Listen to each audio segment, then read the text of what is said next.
Yeah. Well, what's up, everybody? Hi. Welcome to or welcome back to TBN. TBN. TBN.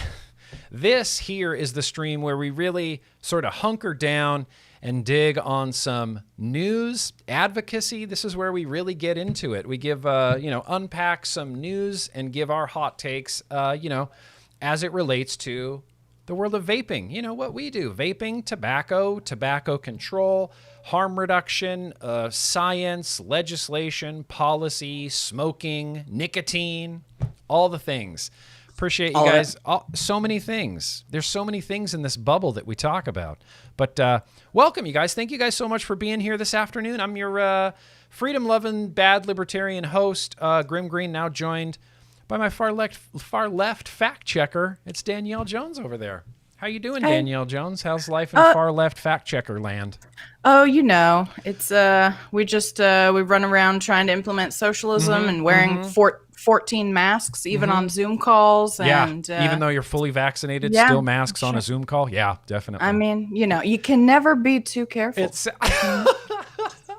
you know what the great thing is? I don't even take a mask when I leave the house and go on a walk now.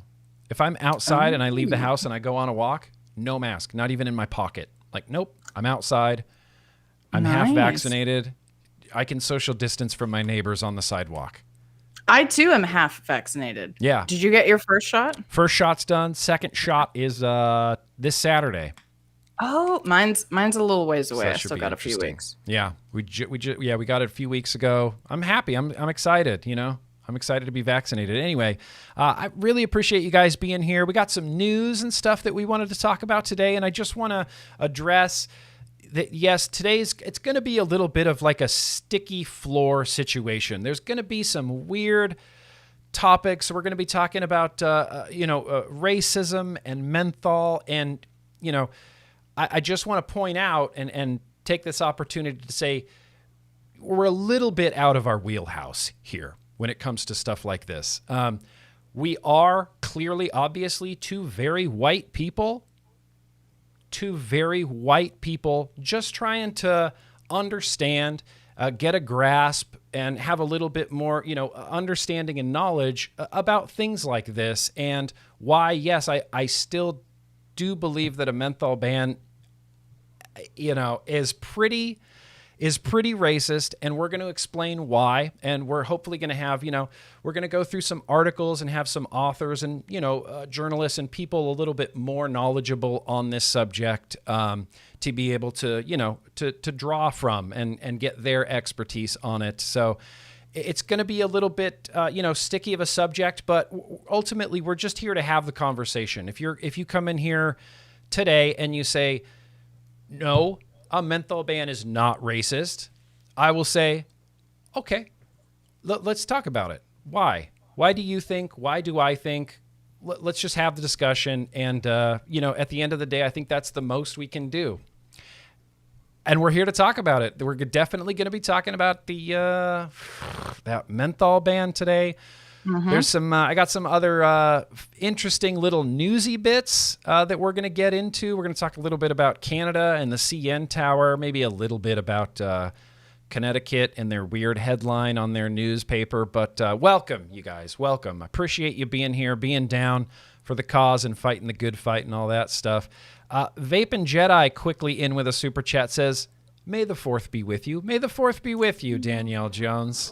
You as well, and everybody in chat, you guys. Yeah, today's May 4th. It's National Star Wars Day, which is a big holiday. I mean, it's a big holiday that I look forward to every year. Yeah, obviously, Danielle and I are huge Star Wars fans, pretty big Star Wars fans. I got my throat tattooed with a stormtrooper on May 4th, I'm wearing Darth Vader. Yeah, I'm wearing the intro, the scroll, the crawl, my minimal crawl t-shirt. That's my favorite shirt. So maybe a little bit later in the stream, after we get through like the nitty gritty stuff, we can goof off a little bit and talk about Star Wars. I have some trivia questions for our resident far left fact checker. We're going to talk about Star Wars trivia. I'm just kidding. Oh dear. It's not dear. You'll do fine. You'll do fine. It'll be great. And it'll be a nice little change of pace to just goof off a little bit and talk about Star Wars on May 4th. Yes. Yeah. No thanks to the FDA for making us talk about a menthol ban on May 4th. What a bummer. Jerks. Jesus. You jerks. Jerks. Jerks. Let's just kick this off. Let's do a couple little newsy things.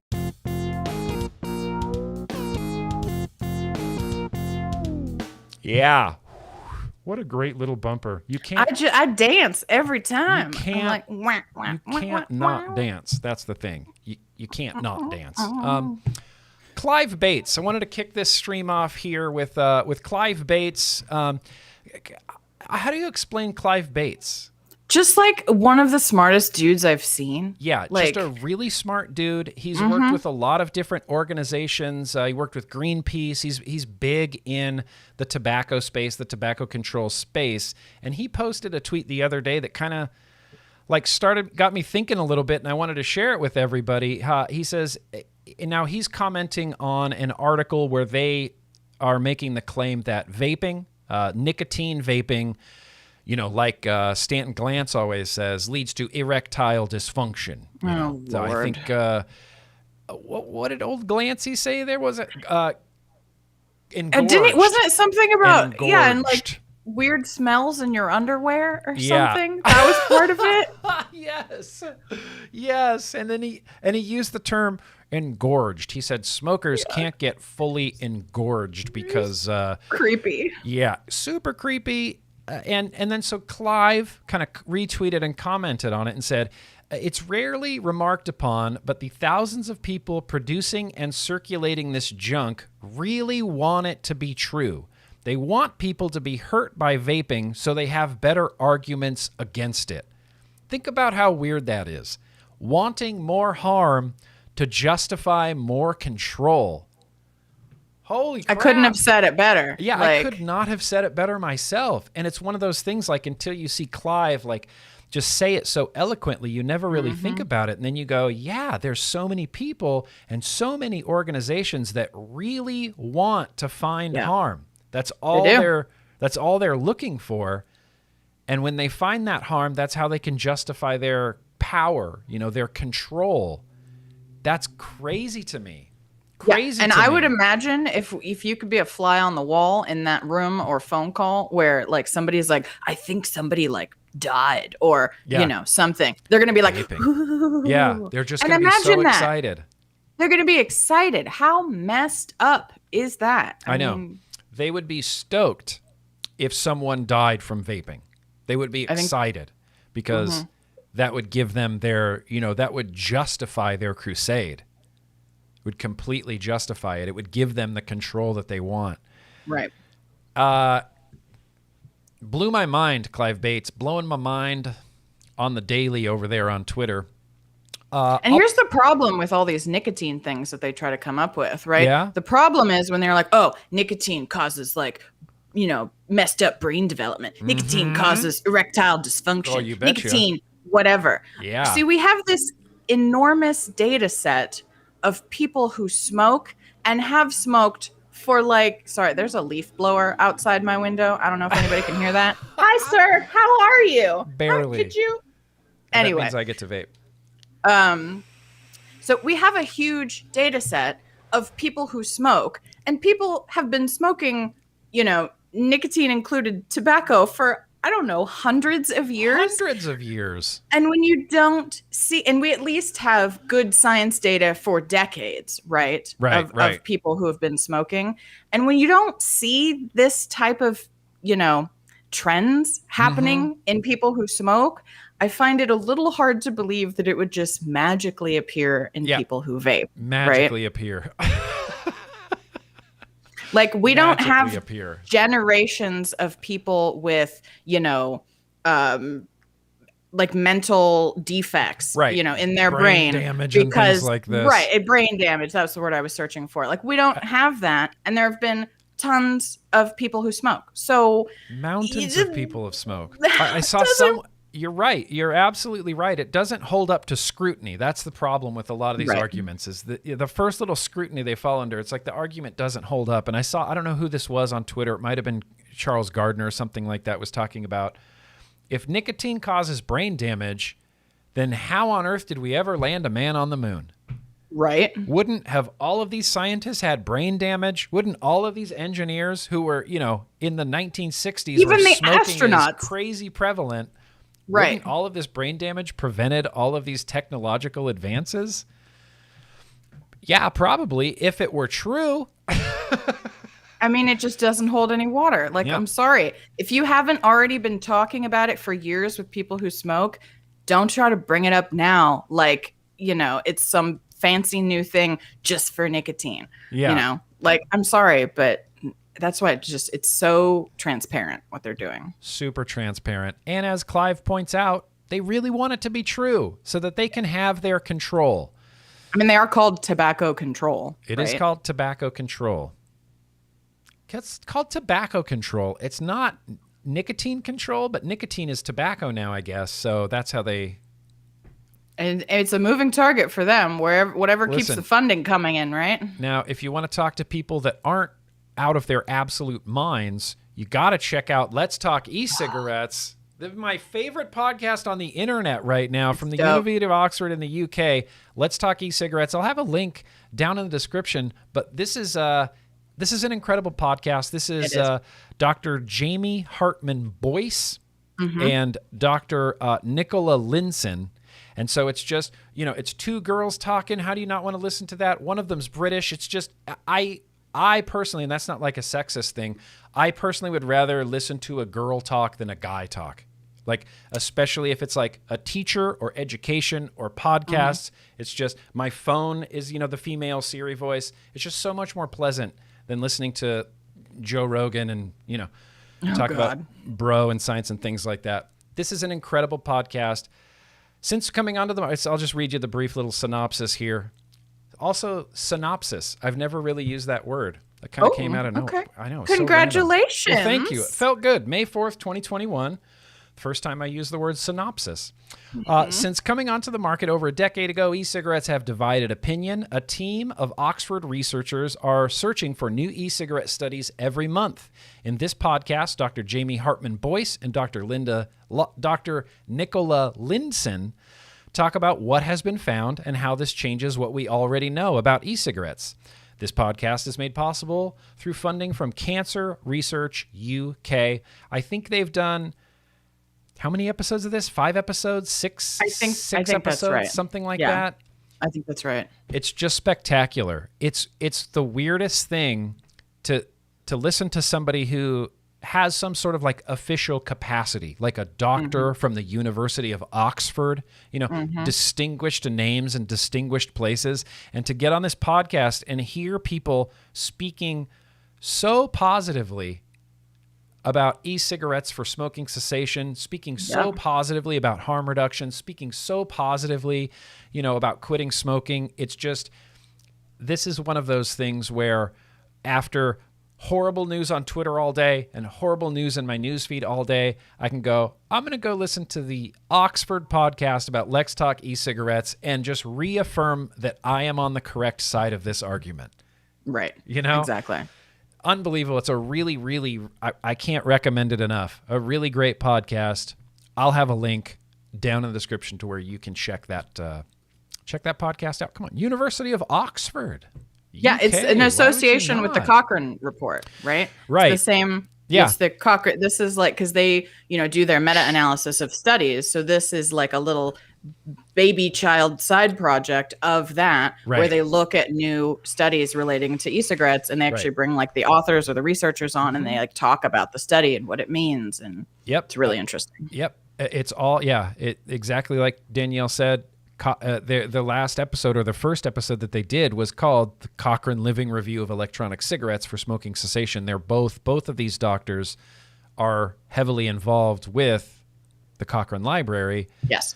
And as we know, Cochrane Library, it's the gold standard of meta-analysis. Gold standard. I'm just going to put that link down in the description as well because I love it so much. Along with the Let's Talk e-cigarettes, we're also going to throw the full Cochrane report down there. Why not? What else here in the newsy bits is a thing? Did you see the CN Tower thing? What is up with Canada? What is up with Canada? So, if you're in Canada, Rights for Vapors, tobaccokills.ca, those are things that you should get involved with. This is the CN Tower, and this is a Toronto landmark. You know, it's like a, I don't know. Like the Sears Tower, like the Empire tourist, State Building like or it's something. It's a tourist thing, right? I mean, I've been to Seattle. You see their tower. I've seen the CN Tower from across the Niagara Falls. Even when we were in Auckland, New Zealand, Auckland had some sort of Auckland Tower type of thing. It's a touristy thing, right? And sometimes what the CN Tower does is they light up the lights on the tower to show different, support for things or whatever. Support, like pink, sure, breast cancer awareness. Let's do the CN Tower pink, right? Sort of like a social, statement type of thing. Maybe on Christmas it's green and red, holidays and things like that. Well, this last week, they lit it up black, which that doesn't make sense. No, black and yellow, I think it was. Black and yellow, right? Black and yellow, which I don't know how you light something up black. I guess you just turn off the lights. Not sure. But they lit it up black and yellow for the purpose of Anti-Vaping Awareness Day. Yeah. Anti-Vaping Awareness Day. They tweeted this out on Twitter. They said, tonight, the CN Tower will be lit black and yellow for Anti-Vaping Awareness Day. Anti-Vaping Awareness Day. Spectacular. Well done, Canada. Well done. I'm going to put a link down in the description to, I don't know what, this is a Toronto blog. This is the Toronto City blog. And the big headline on it the very next day was, Toronto vapors are up in arms over the CN Tower's latest campaign. And if you go to this tweet that the CN Tower put out, it's like 100 comments from vapors. And this tweet has like 40 quote retweets and like 5 regular retweets. Like all this did was generate controversy. All it did was upset people and upset vapors. And, people are tweeting at the CN Tower going, oh, well done. When's anti-seatbelt day? When's anti-Advil day? When's anti-harm reduction day? It's kind of ridiculous. Pretty much. And really gross. Like really gross to have an anti-vaping day. And even if the CN Tower, which they did, they're making the argument that it's for youth, right? It's for youth vaping. But that message wasn't communicated anywhere. It just said anti-vaping day. Yeah. Which basically means keep smoking day. Keep smoking day. Anti-harm reduction day. So the CN Tower pissed off lots and lots of vapors in Toronto. And the only damage control that the CN Tower is doing, as far as any of this bad publicity goes, is just sending people directly to the Canadian, the federal government's website about vaping. That's it. That's their one. Anybody that speaks up, chimes in, they're like, read more about this campaign here. And it takes you to the Canadian government website where they just, drag vaping over the coals, like youth vaping and flavors attract kids and nicotine addiction for the rest of your life and things like that. So right on, Canada. Right on. Right on. Well done. I can't believe that. No. National Anti-Vaping Day. How about National Anti-Smoking Day? How about National Anti-Cancer Day, Anti-Lung Cancer Day, Anti-Smoking Day, Anti-Vaping Day? That's just a hard head tilt, especially especially if you're on this side of it. Like if you don't know anything about vaping, you probably wouldn't care if it was like Anti-Vaping Day. But when you're on this side of it and like you've seen the science and you go, oh yeah, 13 million smokers have switched to vaping in the United States, and you've seen how it can change and save people's lives. It takes on such like a more menacing Yeah. and like evil, like Yeah. totalitarian type of Right. weirdness. It just looks like the Eye of Mordor. You know, It does. just, right? It's creepy like that. So, well done, Canada. Well done with the CN Tower. And that's just it. It's like one little blip of news. That's it. Now it'll be over. They had their successful Anti-Vaping Day, which, look, I was attempting to do some more digging into this and the such as, but you can kind of see where this came from, this Anti-Vaping Day. It kind of came from one person. It kind of came from one area. It kind of came from a bunch of really rich schools. Interesting. Using the CN Tower to push your personal agenda. I can't see my super chat, so I'm going to go back through here. There was one from Barbara, I believe. Where did I see it? Nope, there was one from Tino. Finally getting my first mech after rewatching your live. Keep doing what you're doing, and may the 4th be with you. Thank you very much, Tino. I appreciate that. Enjoy that mech. And yes, the latest may the 4th be with you type of thing that I've heard, like, you know, because people say, may the 4th be with you, and then like Revenge of the 5th and things like that. I saw someone do it like for every day of the week. It's like the 6th was something, Really? the 7th was something, the 8th was something. And the best one I heard was, you know, a reference to the Mandalorian saying, this is the May. Oh, yeah, I saw that one. I love saw the that shit. one. That's the greatest. That's the greatest the one. May. This is the May. This is the May. I saw there were some more super chats in there. Barbara Burgess. Yoda said, give Grimm and Danielle $2, you will. I'm pretty sure Yoda did say that. I mean, I thought I heard it, but I definitely thought I heard it. I can't confirm, but studies show that Yoda... Okay. Black Hawk, that's very gracious of you. So stoked for my now bi-weekly dose of Danielle Jones. She's a cutie. oh my goodness. That cutie, Danielle Jones. Just look at her blush, just completely head to toe. Just out on her hair, even blushing out, I think.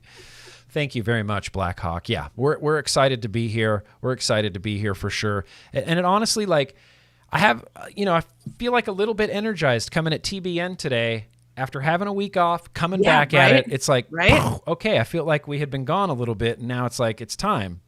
It's like when you get a really good night's sleep the night before, and then you wake up and you're like, this day's my bitch. Here we go. Yes. New Wave Dave in with the super chat. Not to change the subject, too late, but I just had my first grandchild. New Wave Dave! Yay! New Wave Dave! New Wave Dave! Congratulations, New Wave Dave. That's spectacular. I love that. Congrats. I love that so much, New Wave Dave. Well done. And then lastly, we got one here from Dimlit Night. After listening to the Monday build stream intro in reverse, a demon was summoned and possessed my cat, who told me to give GrimmGreen $5. Yeah, that tracks. That story checks out. I mean, you know, those cats. Yeah. They're very slippery. like, you know, in tune with reverse music and demonic possession type of stuff. I mean, so I have no reason to not believe your story, Dimlit Night. No reason at all. no evidence to the contrary. No evidence to the contrary. Anyway, thank you guys for those super chats. I'll check back in on those in a little bit. Connecticut has a flavor ban. And I saw this headline that says, Connecticut officials move forward with banning flavored vapes. Bill does include menthol cigarettes. The problem is it doesn't include menthol cigarettes. This bill in Connecticut, damn it, did I lose it? It's over here somewhere. This bill in Connecticut, oh yeah, it's gone. Unbelievable. How did I lose this? I told you I was unprepared for today. I felt all energized. Hang on. I mean, there's a flavor ban in Connecticut, and the headline on it says that it does include menthol cigarettes, but the article clearly says that this flavor ban in Connecticut is only for vaping and does not include menthol cigarettes. I mean, maybe they're confused. Maybe they're confused. They could be confused because they kept calling everything a tobacco product.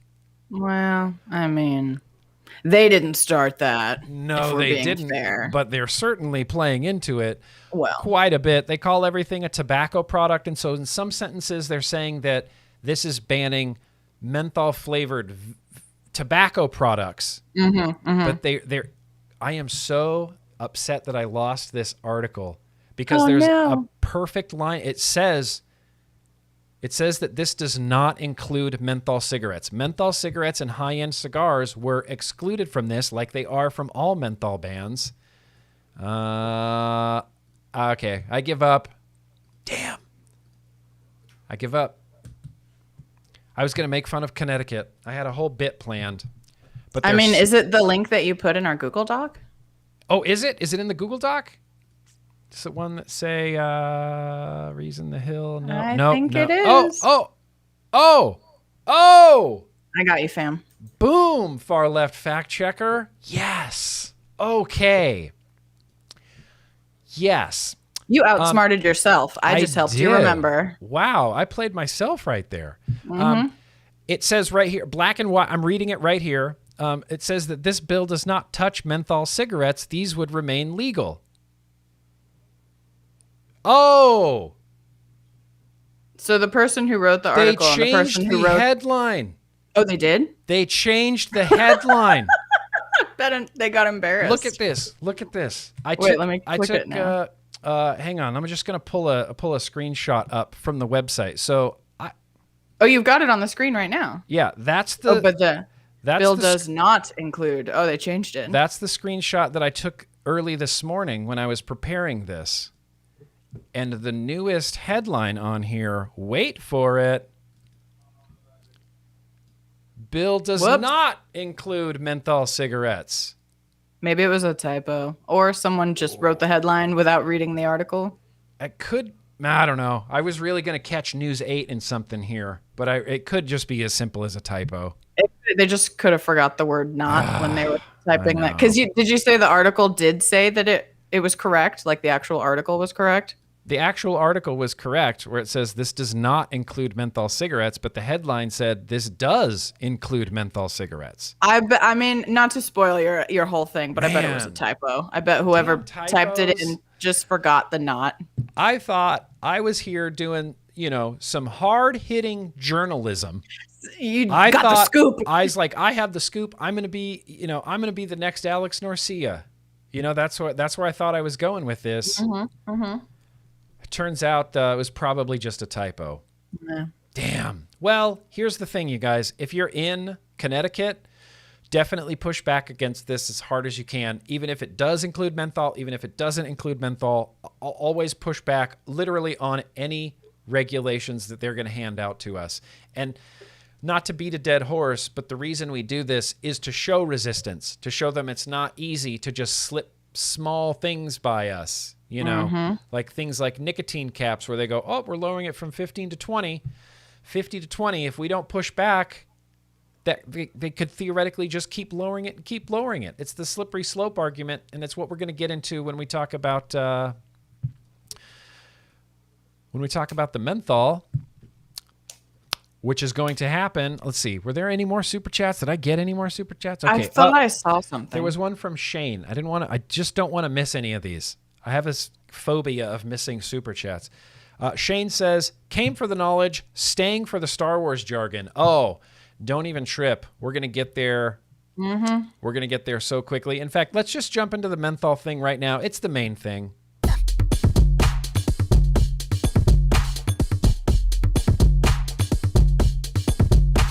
It's the main thing. That's kind of a dancey track too, right? Totes. It's kind of a dancey track. Okay, good. I'm glad that we agree on that. You're a good little DJ, I gotta say. Well, I try to find bangers. I try to find bangers for intros. And I get a dance break, so. Look, I'm not going to deny anybody a dance break. Especially not my far left fact checker co-host. I mean, I do appreciate a good dance break. In the vlog, whenever you put the samba music on when you're trying to vape, oh, you best believe I'm at my computer like. It's great. I love dance breaks. Dude, I've missed dance breaks. Need more dance breaks in my life. So the FDA is going to ban menthol, I think. At least they're really, really, really going to try. Really, really very going to try. This all started from, this is the first one that I saw about it, the Washington Post. This was last Thursday. FDA promises to move to ban menthol in cigarettes, flavored cigars. Here's the comedy. Within a year. Within a year, they're going to do this.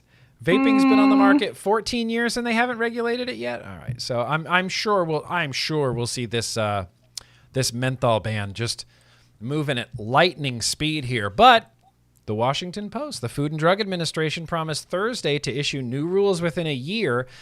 Oh, I see. Okay, I see. I'm wrong. Okay, again. well, issuing a rule is not the same as banning. Within a year. Yeah, that headline is hogwash.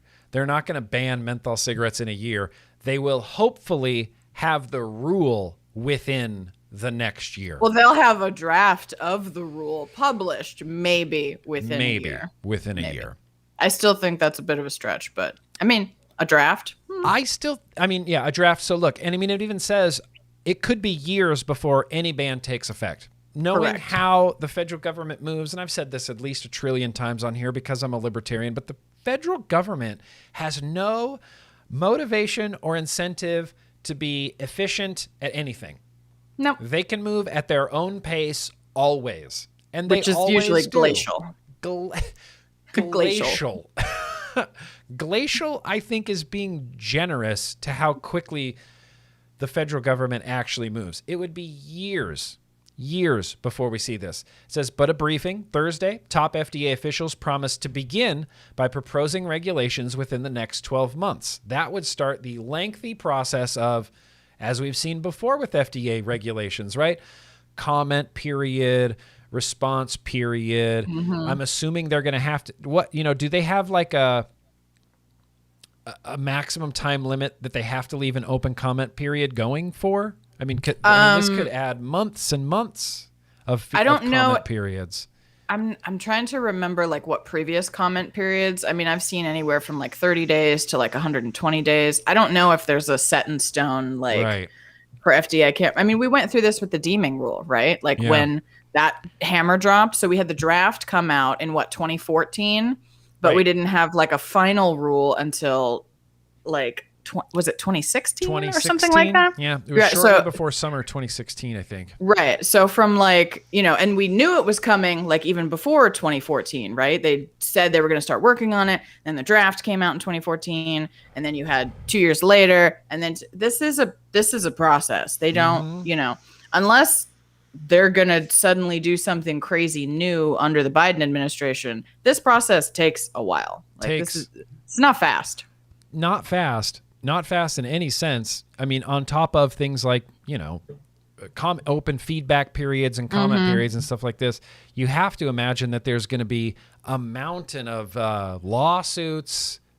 I would think the tobacco companies are going to do lawsuits. Yeah. Lawsuits, litigation. And so why right now? Why right now, FDA? Well, it turns out that this menthol ban is in response to a petition from 2013 where X amount of signatures were received in order to pressure the FDA to sort of move on / ban, regulate, prohibit, whatever, menthol in cigarettes.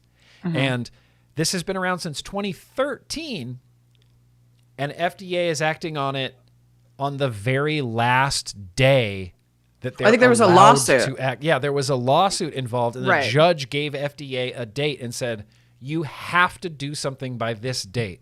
And so what FDA did, because it's the federal government and they move really, really slow, is they waited until literally the last day, and then on that Thursday finally made an announcement and said, we're going to start the rulemaking process, which will take another few years.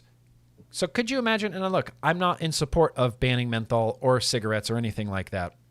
I'm a freedom guy, and in America, you have the freedom to consume stuff that's bad for you. I firmly believe that you can eat McDonald's every day of every meal for the rest of your life if you want to, because you're an American. It might also kill you and be bad for your health, but damn it, You're allowed to do that. So could you imagine being one of the signatories of this, like signing this petition in 2013, following it, seeing the FDA do nothing for years and years and years and years and years and years and years. Finally, there's a lawsuit. So you think maybe I'll get some action from the FDA now.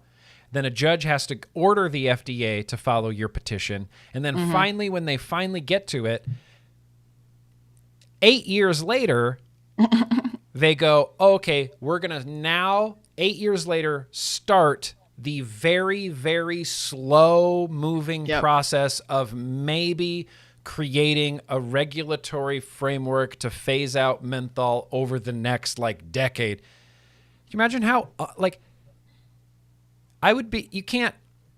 there's no amount of disappointment that you can feel other than when you're trying to get some sort of action from the federal government. It's just disappointments on disappointments on disappointments. I'm thankful that they didn't move to ban menthol before, but I love the idea of the FDA just waiting until the very last day, just procrastinators, and waited until the very last day until a judge had to go, here's the last day, follow it. And they went, fine. Well, if you remember, finally. Scotty G was kind of into it for a second when he was FDA commissioner. He was like, and then he dropped it like a hot potato. Yes. So, it was, they probably got some hope then. They were like, oh, yeah, now? And then Scotty G with the socks just had better things to do. I don't know. It went away. He did not mess with it anymore. He just went away. He just went away. And he was the original, when he was talking about a menthol ban, it was very menthol ban. Shh, menthol ban. Scott Gottlieb was very quiet about menthol bans. Shh, don't say it too loud. Could be a menthol ban. Scott Gottlieb, menthol ban. Shh. Might be a thing. Kind of do. It was really because it is such a divisive topic. It is such a divisive topic. But even before we get into this, I'm going to read a little bit from the Washington Post. We're going to read some things from a few other articles, including, Alex Narcia, the Reason Foundation, The Hill. There's a great article in The Hill about this. And where I land on this and why it says in the title, yes, I think that a menthol ban is a completely racist thing to do, is because of this. White Americans and black Americans smoke at damn near the same rate. It's with the exception of it's 3 or 4% difference. There's no difference between the cigarettes that white Americans consume and the amount of cigarettes that black Americans consume. We smoke at the same rate. Exact same rate. But pretty much, yeah. Pretty much the same rate. Okay, I'm not going to say exact because it's not exact. It's not exact. It's very close. It's at the same. Yeah. It's so close. It's so close. So then if you look with that in mind, if the federal government and the FDA moves to ban one of these products that overwhelmingly black Americans choose to smoke while leaving legal overwhelmingly the product that white Americans choose to smoke, I can't see that as anything else but racist. I just can't. I have a really hard time getting on the other side of this, seeing that prohibition, for your own good type of thing. Right. I cannot get on board with that. I can't get on board with that. And additionally, it's more than just, in my opinion, it's more than just banning the product that, that people prefer. I'm trying to get out of thought here, and I just want it to be a good thought, and I don't want to, speak out of turn. It just, if it's not racist, which it feels racist to me, if it's not racist, it's at the very least very demeaning, very condescending, very, we want to save you from yourselves type of. I don't like it. When I say on the thumbnail, is it authoritarian? Yes. Is it tyrannical? Absolutely. Is it racist? I definitely believe so. I 100% believe so. And I can't, I was sitting here before with Danielle trying to think of like some sort of analogy, but there just is there's no analogy for this. Not one that, There's not one that makes sense or would be like, societally appropriate or something like that, right? There's just no analogy for this. So that's how I feel about this. That's where I'm coming from. That's the lens that I'm viewing this. If you have, even taking cigarettes completely out of the equation, if you have a product that appeals to certain people and the same bad product that appeals to different people, and you ban one of them, you're victimizing people that don't probably need or desire to be victimized.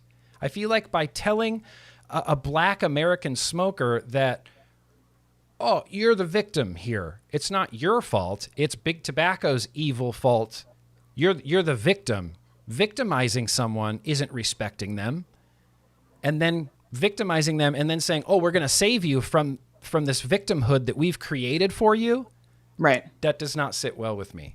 And we're going to come up with the solution about how we're going to save you for you. We're going to come up with the solution about how we're going to save you from yourself, since apparently you can't do that on your own.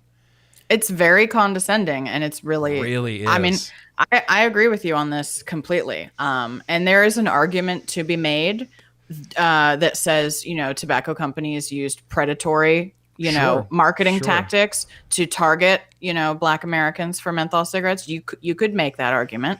I think there's, nuance to that as well, because marketing in general is about targeting demographics. And it's not, it gets turned into something that becomes evil when you have a product that kills people. But if we were talking about t-shirts that don't kill people, every marketing company is going to go after particular, demographics. So as somebody with a marketing background, I have some mixed feelings on that. But if you want to say Big Tobacco was predatory, I'm not really going to argue with you too much on that. I mean, okay. There might have been, probably. Right. But the fact of the matter is that now we're in a situation, regardless of why, where statistically speaking, Black Americans tend to prefer menthol, or rather menthol is used more by Black Americans than white Americans, however, which way you want to say it. Right. That's the situation that we live in right now. Mm-hmm. And for the right now, it doesn't really matter necessarily why that happened, but that's where we are. Yes. And if you're going to take that off the market, you're going to prohibit it. That's going to come with, you can't make something illegal and not have criminalization and penalties and black market. Exactly. Have consequences pop up from that. And if that product is overwhelmingly used by Black Americans, then they are going to be overwhelmingly affected by that policy, making the policy racist. Yes. Boom. That's, yep. 100%. That's where I sit with this. 800%. 800%. And it kind of kills me that Mitch Zeller and Woodcock here from the FDA don't see that. They just go, oh, no, this isn't going to be a consumer thing. We're not going after the consumers. We're going after the manufacturers. There's so much difference there. So much different. But that's not how that works, though. No.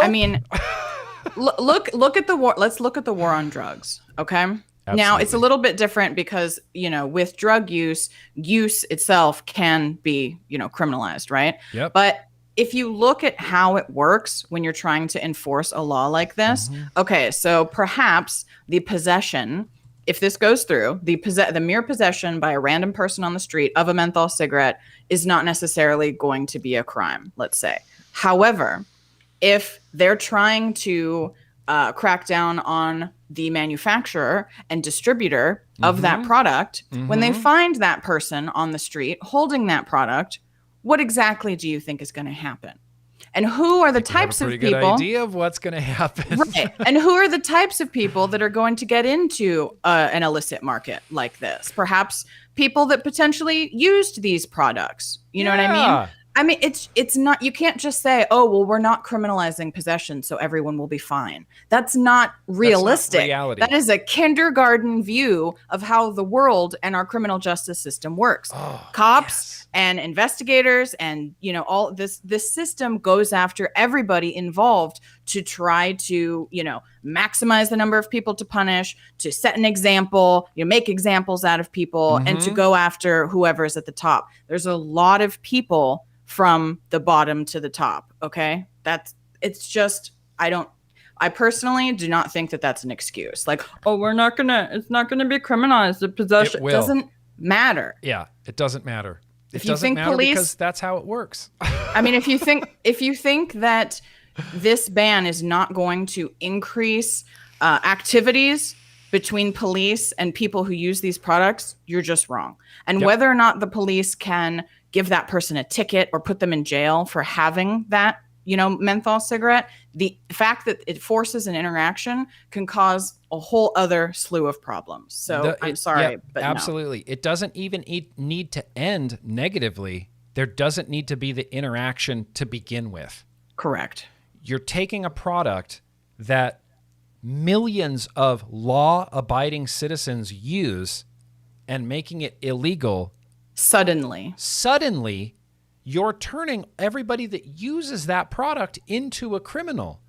Did they just, I mean, Mitch Zeller can't be so naive as to think that, oh, as soon as menthol's banned, everybody will stop smoking. They won't have a choice. They'll just have to stop smoking. No. What?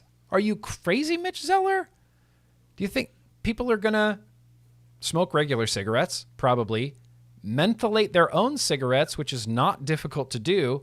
Mentholate and sell their own cigarettes to other people who like to use menthol cigarettes, who are now criminals because smuggle them in from other countries, from other states. I mean, we've seen how incredible the flavor and menthol ban has been in Massachusetts, right? Yeah, Massachusetts losing all sorts of money, but the surrounding states have sort of this tobacco boom going on where everybody's leaving the state to buy tobacco and either bringing it back into the state to consume themselves or, black market.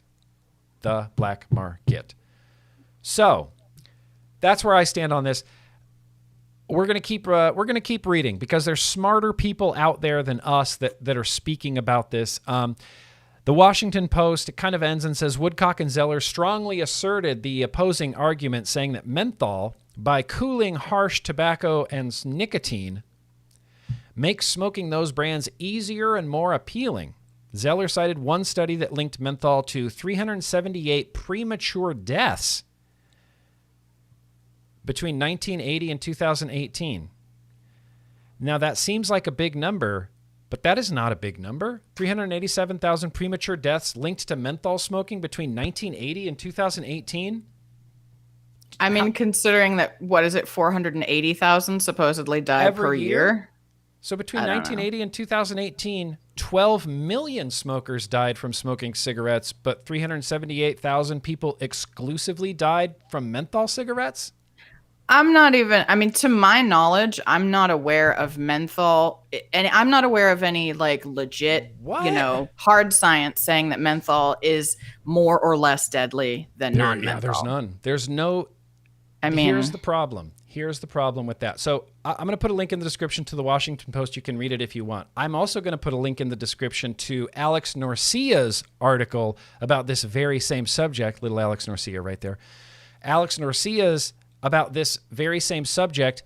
He covers a lot of the stuff that a lot of the other mainstream media news outlets are covering, but he also injects, obviously, a little bit more harm reduction, a vaping sort of angle to this. And it kind of brought up the question to me, like, if they were banning menthol but also promoting less harmful vaping products, would I feel differently about a menthol ban?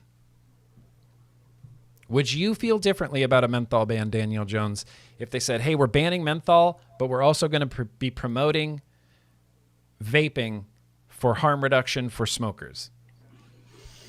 I'm going to speak on this as my personal view. I want to make this real clear. This is my personal view. This is not necessarily my view I'm not representing any other organizations. My personal view. Alex Garcia is really interested. He's coming to hang out with you.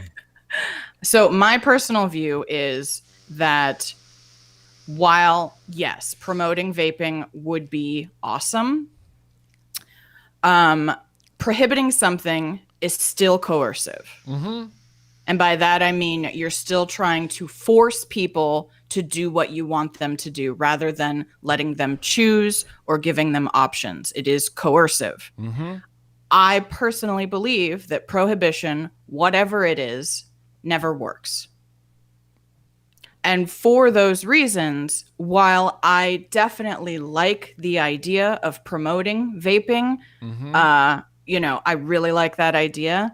It still wouldn't necessarily make me feel good about a ban on menthol. Yes. I understand what people are saying, and I think obviously promoting vaping, if we couldn't escape the menthol ban, if it was just going to be a fact of life, promoting vaping along with it would obviously be way better. Mm-hmm. I just don't think that we should be prohibiting anything. I think that we should educate people, and we should say to them, here's the thing that you've been using, and if you really want to keep using that, that is your right as a freedom-bearing adult in the United States of America. However, if you are interested in reducing your risk to smoking-related diseases, there is another option that you could try. It is 95% less harmful. Perhaps you might take a look. I can demonstrate it for you. There's a whole community of people you could ask questions to. If that's something you're interested in, you let me know. I'm here for you. That's what I like. Yes, I'm cheering in libertarian right now. Yes, the government's only function should be to communicate the relative risks and harms, and then ultimately let the free adult American decide what they're going to do with that information.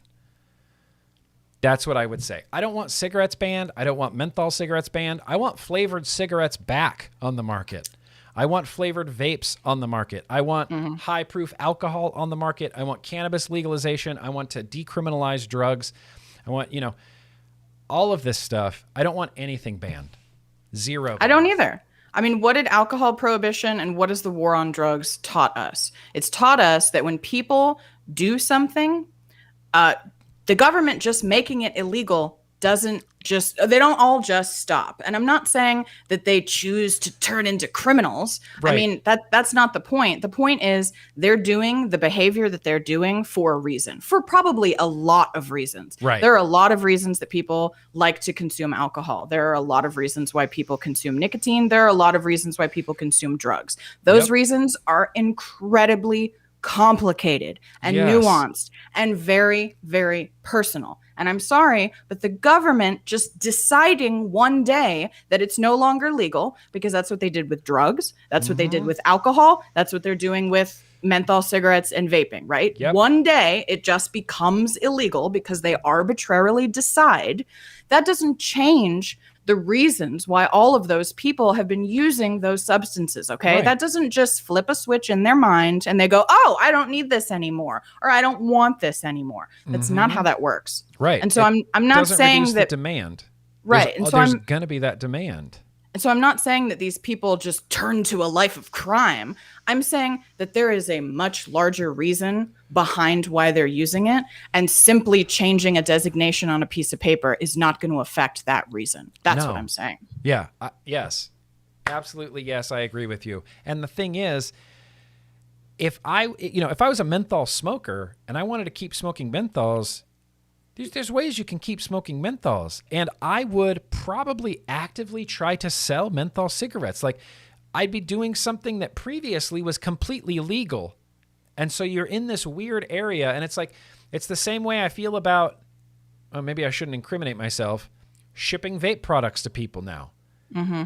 It's something I'd done for years that was completely legal, and I know that I'm sending e-liquid to someone who needs that e-liquid in order to not smoke cigarettes. I know I'm doing the right thing, and I'm breaking the law. So you get into this, I'm doing something illegal, but I don't feel like a criminal. No, and you're not doing it with malicious intent. You're not doing it, this is the thing that you've been doing. And now some bureaucrat in a tower with a pen decided that it's not legal anymore. And I just or have in a problem some cases, an unelected billionaire with just a lot of money decides that he doesn't want you using nicotine anymore. Whoops. Oh, that's not the right one. Alex Norcia. So I'm going to post a link in the description to this Alex Norcia article from Filter Mag. It's really, really very good. I'm just going to read these little 2 paragraphs because I thought they was really good. They're talking about e-cigarettes and research shows that e-cigarettes can help smokers. Obviously, if you're it can satisfy these menthol cravings without all the risk that comes with these combustible, tobacco cigarettes. And he says, on the opposite side of the issue, a diverse coalition fears that the menthol ban will increase interactions between black people and the police. These concerns are obviously legitimate. A cop arrested and then killed Eric Garner for selling loose cigarettes, for example. His mother became a vocal opponent of the proposed menthol ban that eventually failed in New York City. Those in favor of the ban insist that this logic is a red herring, as only the manufacturers and retailers would be targeted. Is that what happened with Eric? Is that what happened with Eric Garner? Is that what happened with Eric? I don't know. It seems like that's not what happened in that situation. But this is one of those, and I love the way that you said kindergarten level of thinking. Oh, this is just going after the manufacturers and the retailers. Alex Norcia goes on to say, but should the sale of menthol cigarettes be criminalized, critics insist smokers will almost definitely become the sellers. Yeah, as we have seen countless times throughout the history of prohibition. Plus, menthol cigarettes are not difficult to bootleg. He links over to Jacob Greer, who's one of my new favorite people that I love following on Twitter. Mm-hmm. But he tweeted out and said, I wish I had wait, do I have a picture of this tweet? Yeah, I do. I told you I was winging it. I'm winging it today. We're just winging this. I'm loving it. I'm getting all like ragey and ragey. Okay, so. Yeah, it says, people who insist that there won't be an illicit market for menthol cigarettes seem unreasonably confident that bootlickers won't think to obtain menthol flavoring in a spray bottle or simply roll their own with mentholated papers. It's not that hard. The menthol black market. Okay, bye, Alex Norcia. I'll see you later.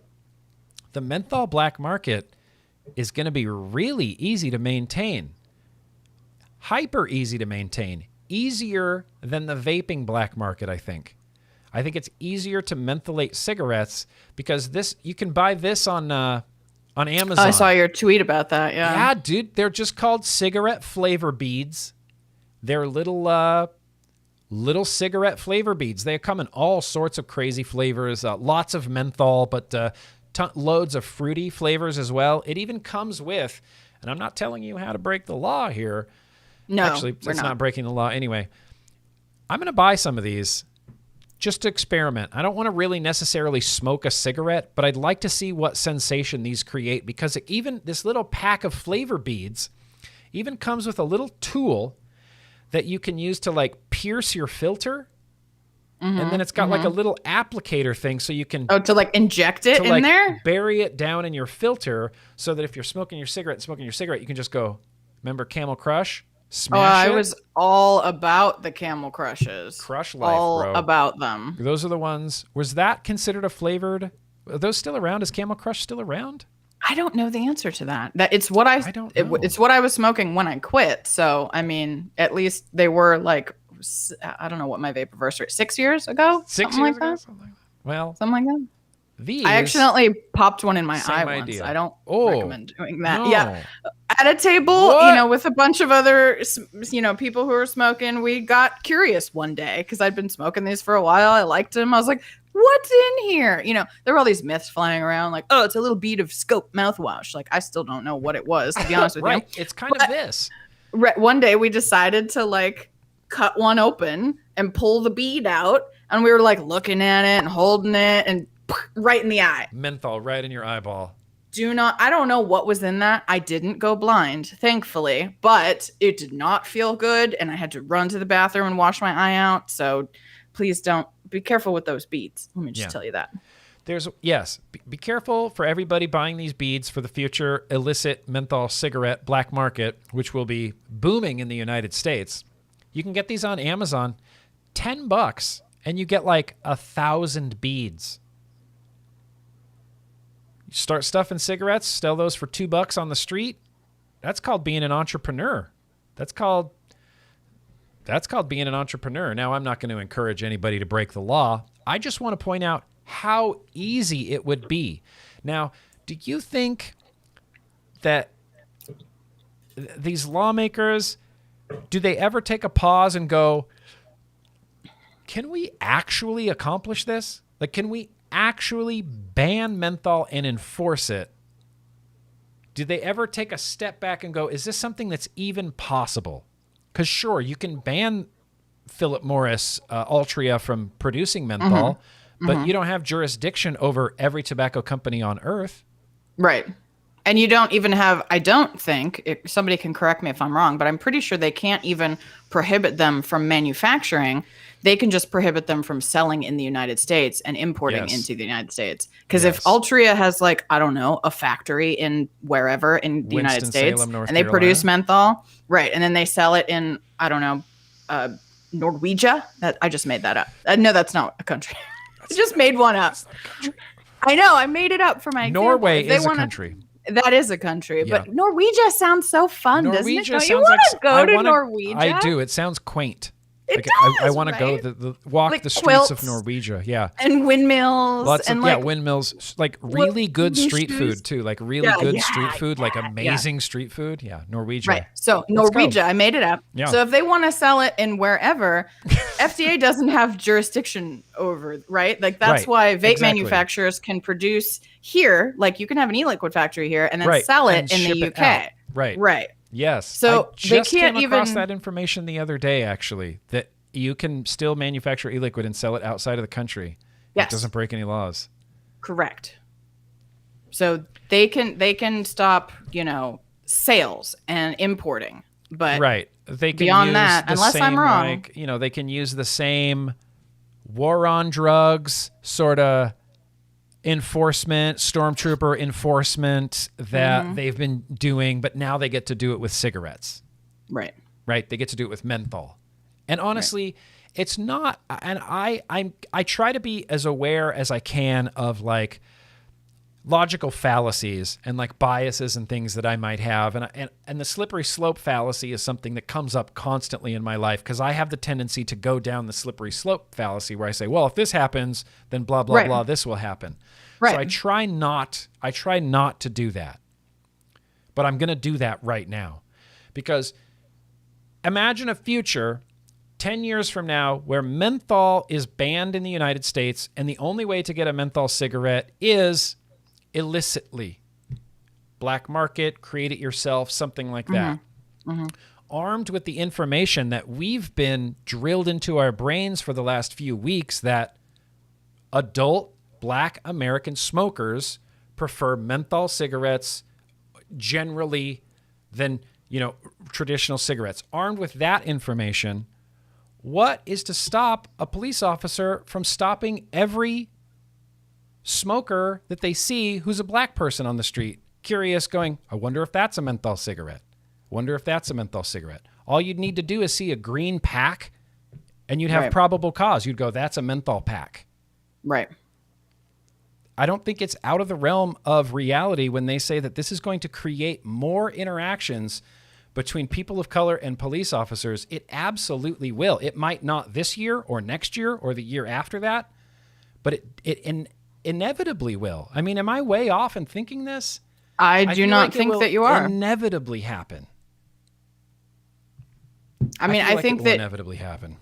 There are policy, like look at stop and frisk, for example. Yeah. That didn't even have, like this element of like menthol, which is something that, Black Americans tend to use more of than like, let's say white Americans, for example. That didn't even have that like context to it. No. And it still affected people of color more than white people. So I don't think it's a stretch at all.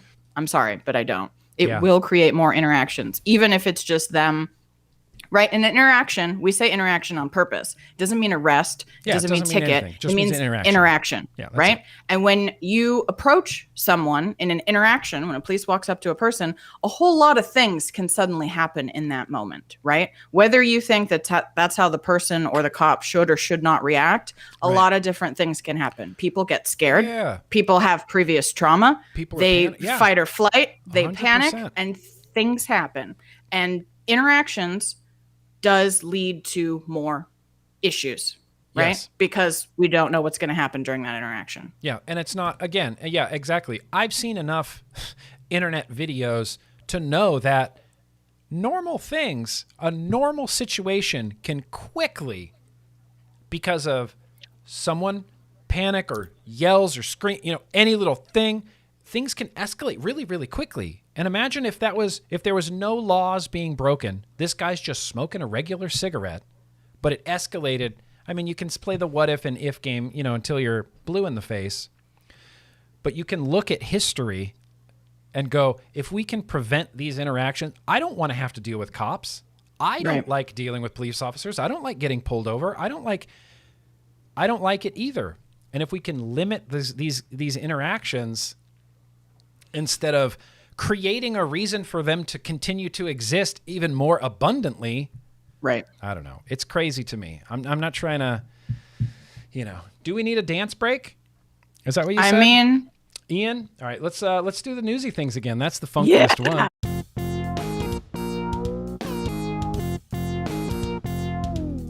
Wow. Yeah. News. All right. Mm-hmm. That was a good day. Appreciate that. Thanks for the heads up about that. We did need a dance break, Ian. I appreciate that. Yeah. Heck of dance breaks. Okay, so I want to wrap this up. I'm going to post loads of links down in the description, including everything I talked about, including The Hill, which I didn't get to really even talk about this article. But The Hill reported, it says, bill banning menthols in cigarettes divides Democrats. Yeah, with some seeing a racial bias. The House Dems themselves are completely torn on this. Prohibitionist happy Dems are torn on this. Mm-hmm. That fracture, along with these 70 organizations that are against it and these 80 organizations that are for it, with consumers in the mix, with the racial component and inequality mixed into the mix, this menthol ban is going to take 20 years.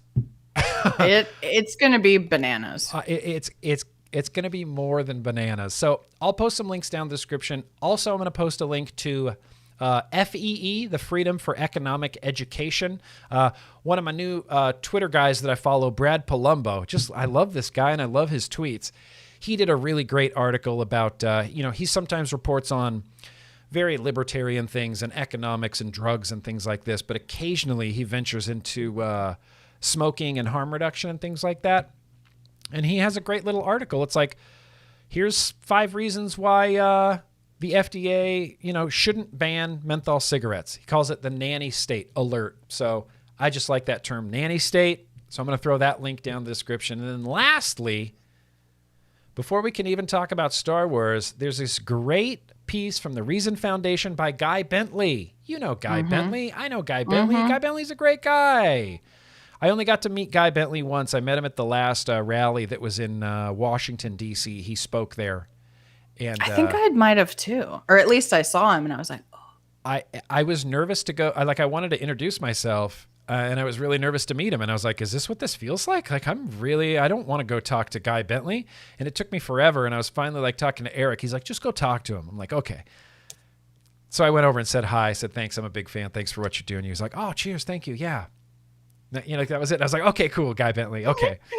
Appreciate that. Nice. Appreciate that. I'm into it. The Reason Foundation. Top 10 reasons why the FDA should not ban menthol cigarettes. They're trying to ban menthol cigarettes.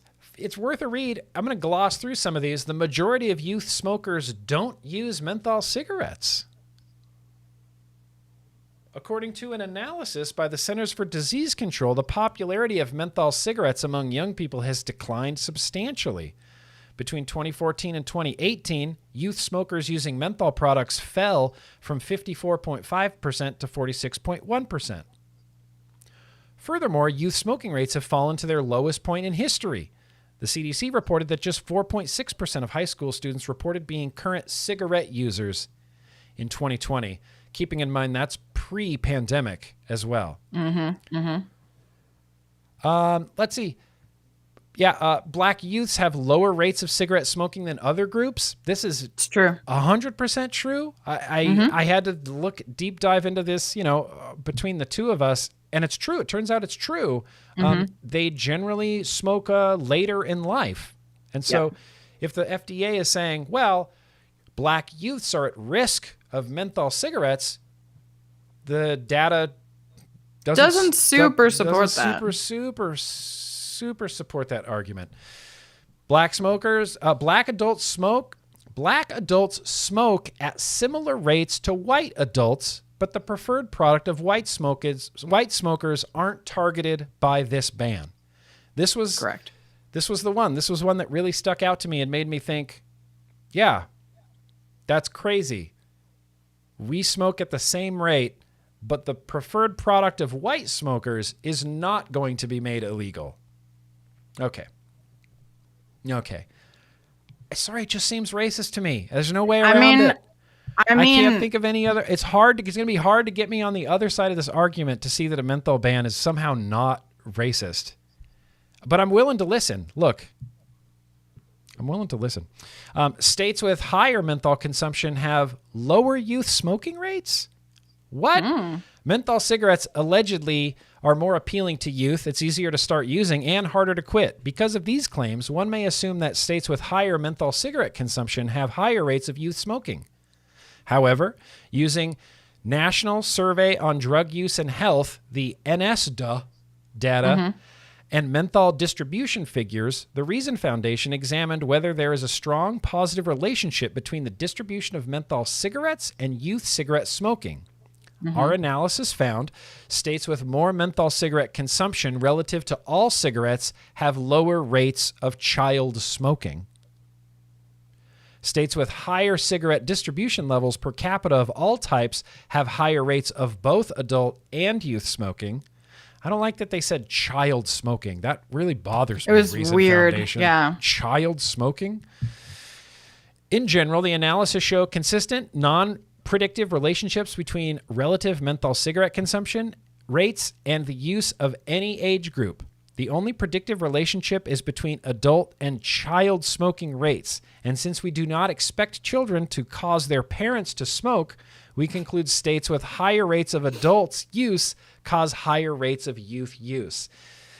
It all seems very straightforward. It's just not straightforward to some people. Menthol prohibition will create illicit markets and more police interactions, especially in minority communities.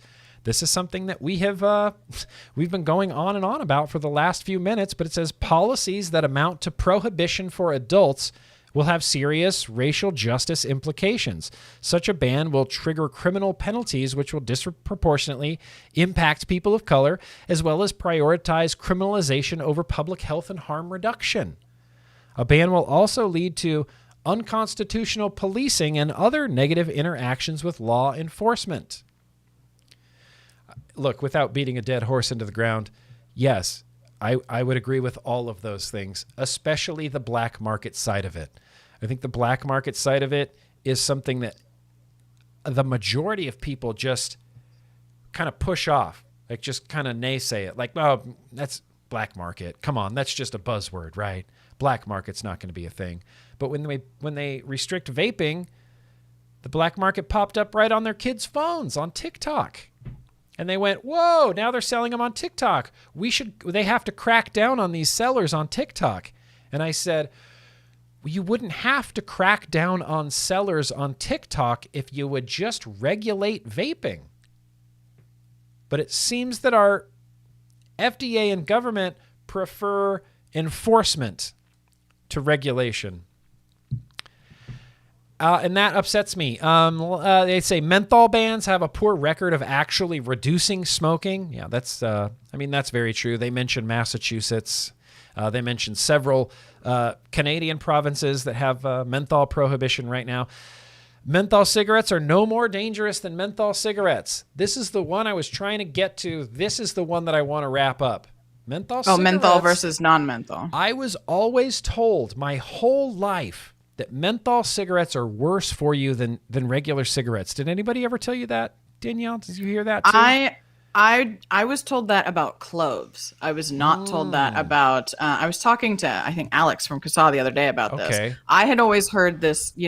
I don't know if it was real or not. There's a lot of myths, but I had always been told that cloves had like fiberglass in them, and that's why they crackled when you drew on them, and they were worse for you than regular. That's probably not true. I have no idea, but that was the myth that I heard. I never heard the one about menthol versus non-menthol. People always used to tell me, everybody always used to tell me, teachers, adults, everybody told me, in high school, it was one of those, like, for lack of a better term, like tribal knowledge type of things. Like, it wasn't really written down or spoken anywhere. It was just information that school kids exchanged, and I remember people telling me, oh yeah, menthol cigarettes way worse for you. They cause, I remember people telling me, oh, they cause, like, you'll get crystals in your lungs. Like, weird. Menthol forms crystals in your lungs, on your lung tissue. They're like, menthol cigarettes, if you smoke them too much, will make your throat bleed. They're like, the menthol crystals irritate your throat so much you'll bleed. Everyone said, oh, they're 1,000 times worse. 1,000 times worse. The problem is they're not actually any worse. I haven't seen anything that Zero difference. Says that. The FDA's own study, okay? Study published in the Journal of the National Cancer Institute. This is done by FDA, I believe. It's a huge document. And I went through it. I went through it as best I could. Hang on. Oh, no. Did I lose it? Is it in the Google Doc? It's called...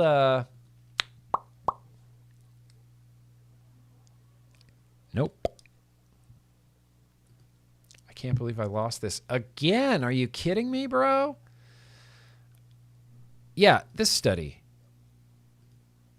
Yep. Oh, no. This isn't the study. Oh, wait. Yes, here's the study.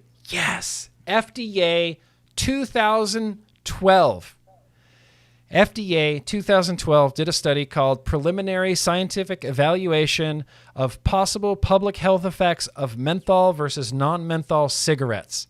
This is an enormous, like, 160-page document, and way down on page 138 or something like that, this is the conclusion that they came to. From the available studies, the weight of evidence supports the conclusion that menthol in cigarettes is not associated with an increase in disease or risk to the user. FDA's own science shows that there's no more danger in a menthol cigarette than there is from a traditional cigarette. Look, that's just the science. So if they're not more dangerous and kids don't use them more than regular, why are we banning them again? Racism? I don't know. I don't know why we're banning them. You guys, anybody have I know that there's some of you who are getting real upset in chat and not agreeing, but answer me those questions. Why are we banning them? Why? There's no reason. There's no reason to unilaterally ban menthol cigarettes. No reason. I mean, you could look. You can create reasons. Like,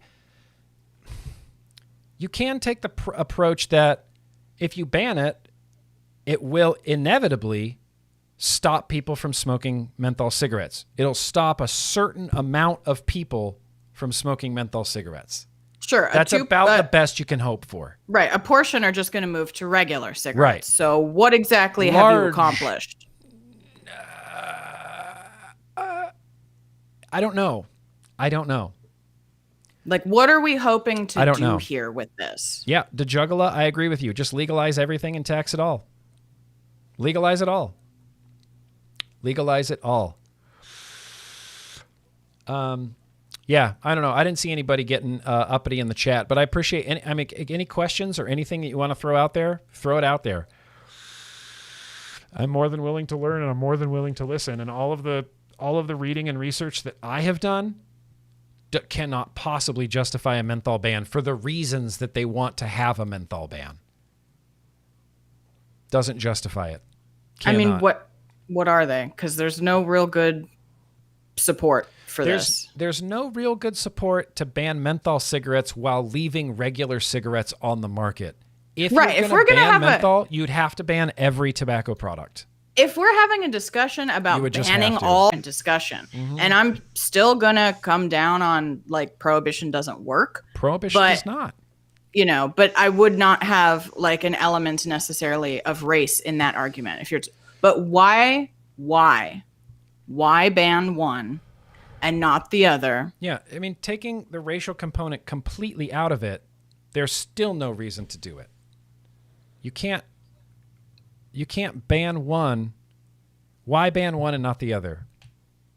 Absolutely. I mean, don't ban either. Don't ban but either. It doesn't make any sense. It makes no sense. And honestly, if you're watching this on a replay, comment down below. Let me know. Like, I'm here to have the discussion. I'm not here to tell you you're wrong. I'm just here to have the discussion. That's it. Just here to have the discussion.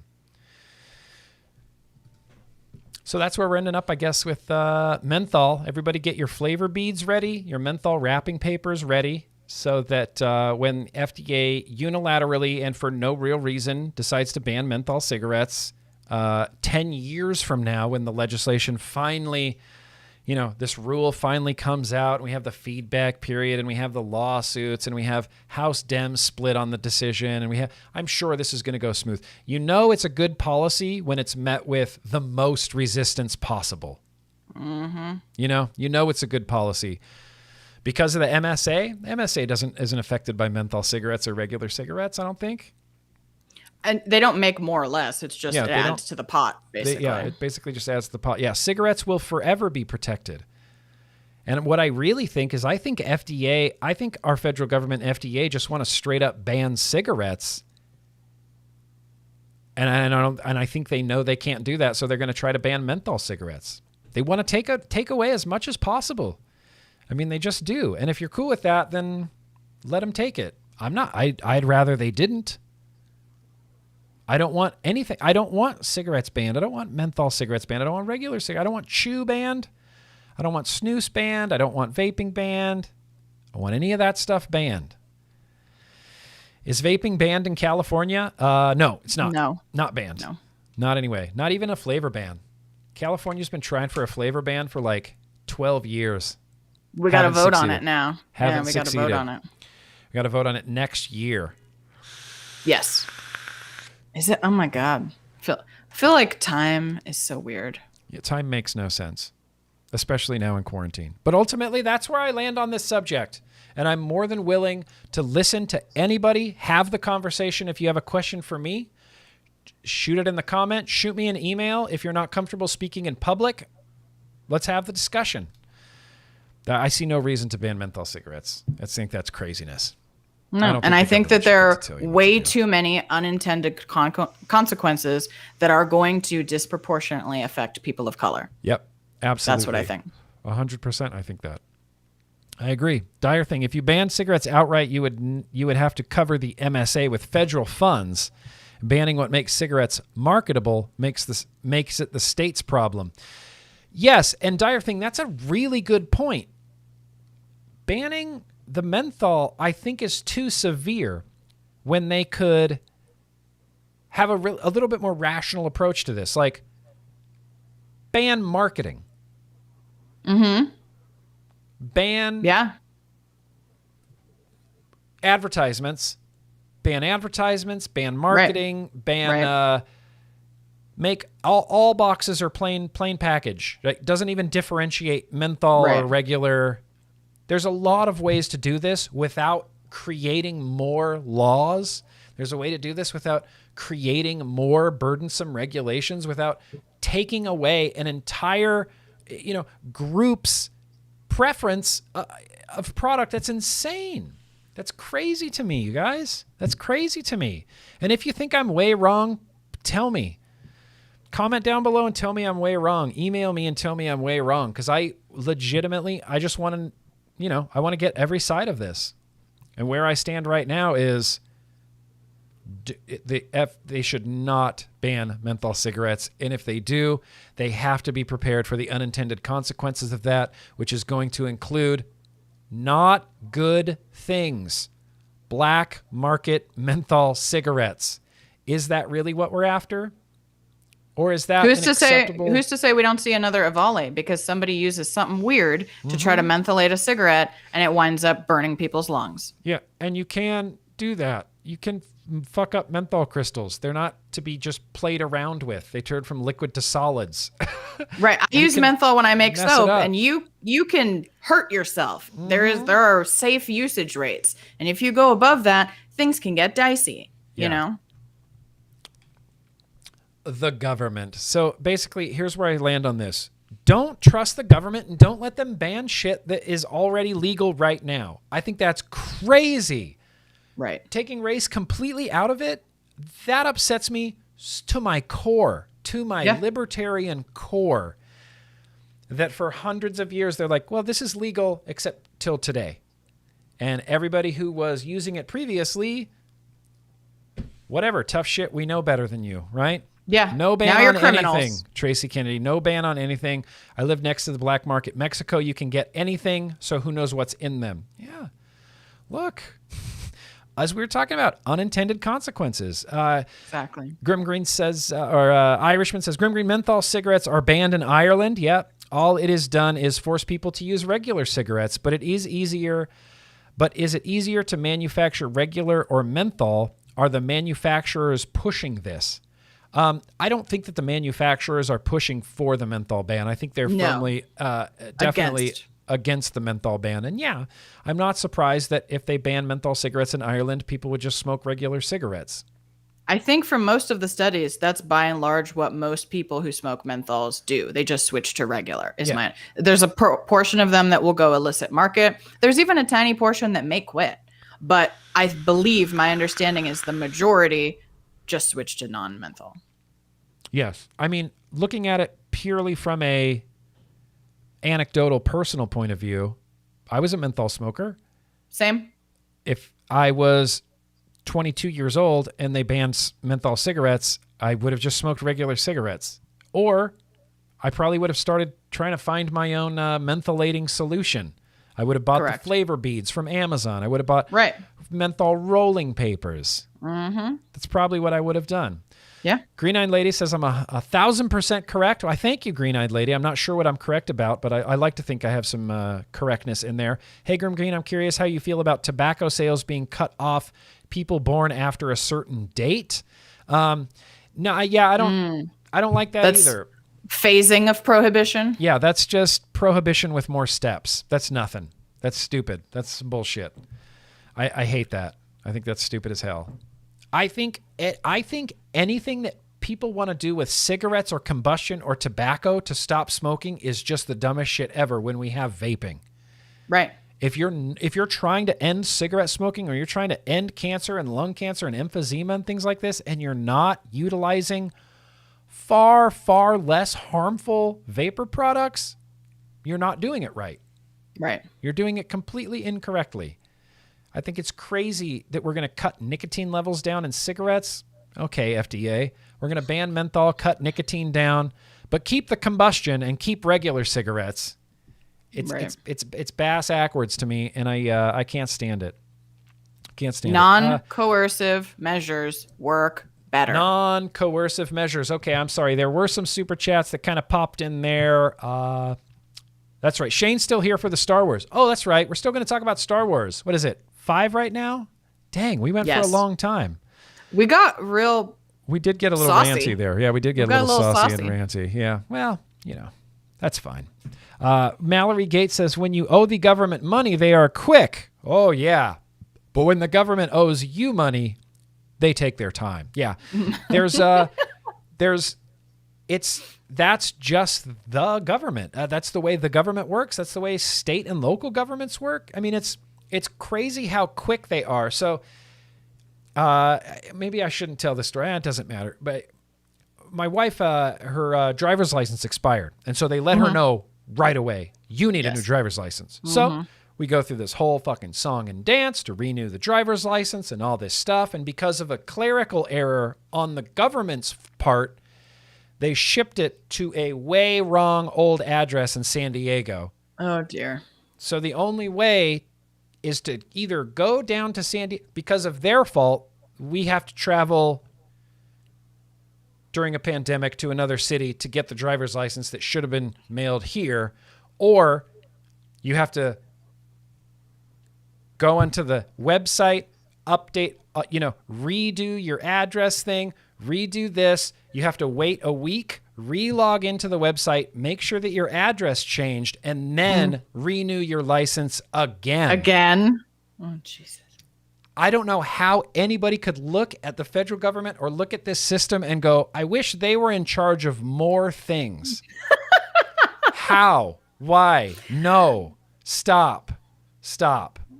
I mean... And it kills me with, like, I don't know. I could rant about the federal government forever. You know one thing I hate about the federal government while we're on the subject here? Taxes. Tell me. Taxes. Okay, are you, question, are you a Taxes. taxation is theft person? Yes. That is you? Definitely. Interesting. If you don't pay your taxes, what will happen? I mean, you go to jail. You go to jail. Get in trouble, and then you eventually go to jail, right. And then you live in a prison that's paid for by taxes. That's interesting. Taxation without representation. Like, we had a whole big thing about this. Taxation without representation is theft. But we do have representation now. Right, we do have representation now. But where your tax dollars? Who's representing your tax dollars? I mean, technically, your representatives in Congress, state and local government. So I leave Dianne Feinstein. Correct. I have to trust Dianne Feinstein with my money that the government takes at gunpoint from me and trust her to spend it on things that matter to me. I mean, that's the system. Sounds like a perfect system. I don't know what could possibly go wrong. I mean, taxation is absolutely theft. I have issues with the system, but I do not believe that taxation is theft. And I do not believe... So we fought a war, right, over taxation without representation. Yeah, and then we, the Americans and the founding fathers, built a system wherein we have the representation to justify the taxation. And that's the system we live in. So that system sucks. Okay, we can totally agree on the system and how how it does not work very well, but I don't believe that it's theft. And we do technically have representation. It may not be very good representation, but we do have it. That is hashtag technically the truth. Yes. Hashtag I am the fact checker. Technically the truth. We do have representation. We do. Here's my problem with taxation and why I think it's theft is I pay 40% of my money to the federal government. 40%. Okay. That is an excessive amount of taxes to pay the federal government, knowing that year upon year, you're incrementally slightly paying a little bit more. And if you make more money, then you're paying even more. And it gets to a point where we just need a new tax code because it doesn't work. I agree with that. I do agree with that. Yeah, we need a new tax code. It doesn't work. There's no reason why me and my meager income, which, look, I'm not rolling in money here. I drive a Toyota, okay? Why me and my meager income have to pay 40% and a billionaire pays their equivalent of that, which is not a fair equivalent of that. I agree with you. I'm paying my fair share of taxes. Everybody should be paying their fair share of taxes, or we need to scrap the whole thing and start over so that we're not gouging low and middle income people and bailing out rich billionaires. 100% agree on that. Rob has no representation. The system is beyond broken. I mean, it is screwed up. And I think I agree with you that people that, who are like middle class-ish or low, or lower socioeconomic status should not be paying, what equates to like more, you know what I mean, than the top people do. Like, I don't think that that's fair, right? I don't think you should pay 40% when you make, you know, not millions of dollars. Microscopic speck compared to what Jeff Bezos made this month. Jeff Bezos made more this month than I'll ever see in my life. Right. And I'm being the good American citizen, and I'm paying my taxes, even though the fruits of my taxes, I do not see them. I've told you about my tax idea, right? I really want to sell this to the federal government. I don't know. I'm not sure if you've told me. What is it? Here's how I would be okay with paying taxes. Okay. Here's how I would be okay with paying taxes. The federal government knows how much you owe. Stop making us figure it out. Yeah, that's true. That only exists so companies like TurboTax can make money. TurboTax, I don't give a shit about anybody that works for or at TurboTax. That company can go away because it's an unnecessary step.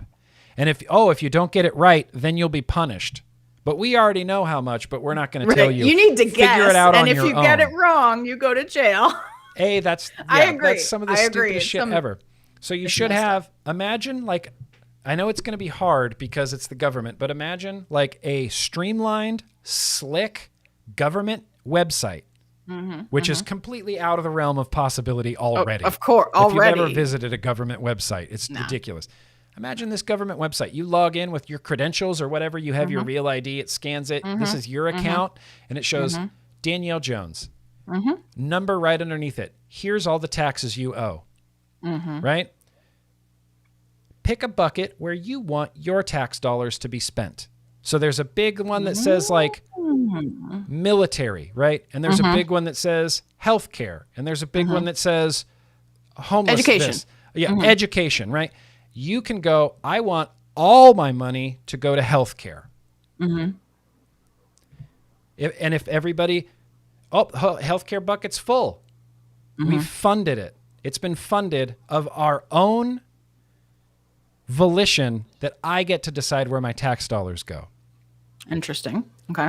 I think that would completely change. I think that would completely change everything in the United States. I mean, everything politically and financially, monetarily. If we got to decide where our tax dollars went, like if locally I could go, all my tax dollars are going to road construction and that's it because I'm sick of potholes. Someone else goes, oh, the road construction bucket's full. My tax dollars are going to go to this, or I want my tax dollars to go to this. And if everything's full, you get some money back. Keep it. You keep it. Once everything's full, they whatever, level set, even it out. Hey, you get some bunch of money back. We funded everything we needed to. Now you get some money back. I think that's a very interesting process. It's intriguing. It's intriguing. I do think there would need to be a fallback for.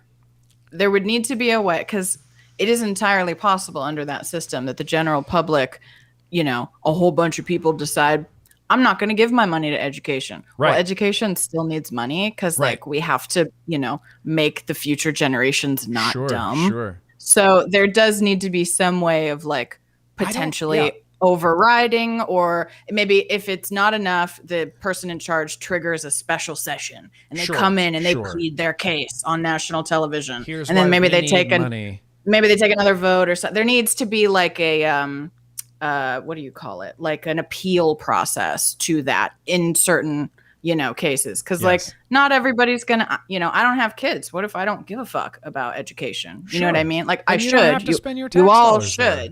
But if everybody feels that way, then education gets no money. I think everything important would get funded.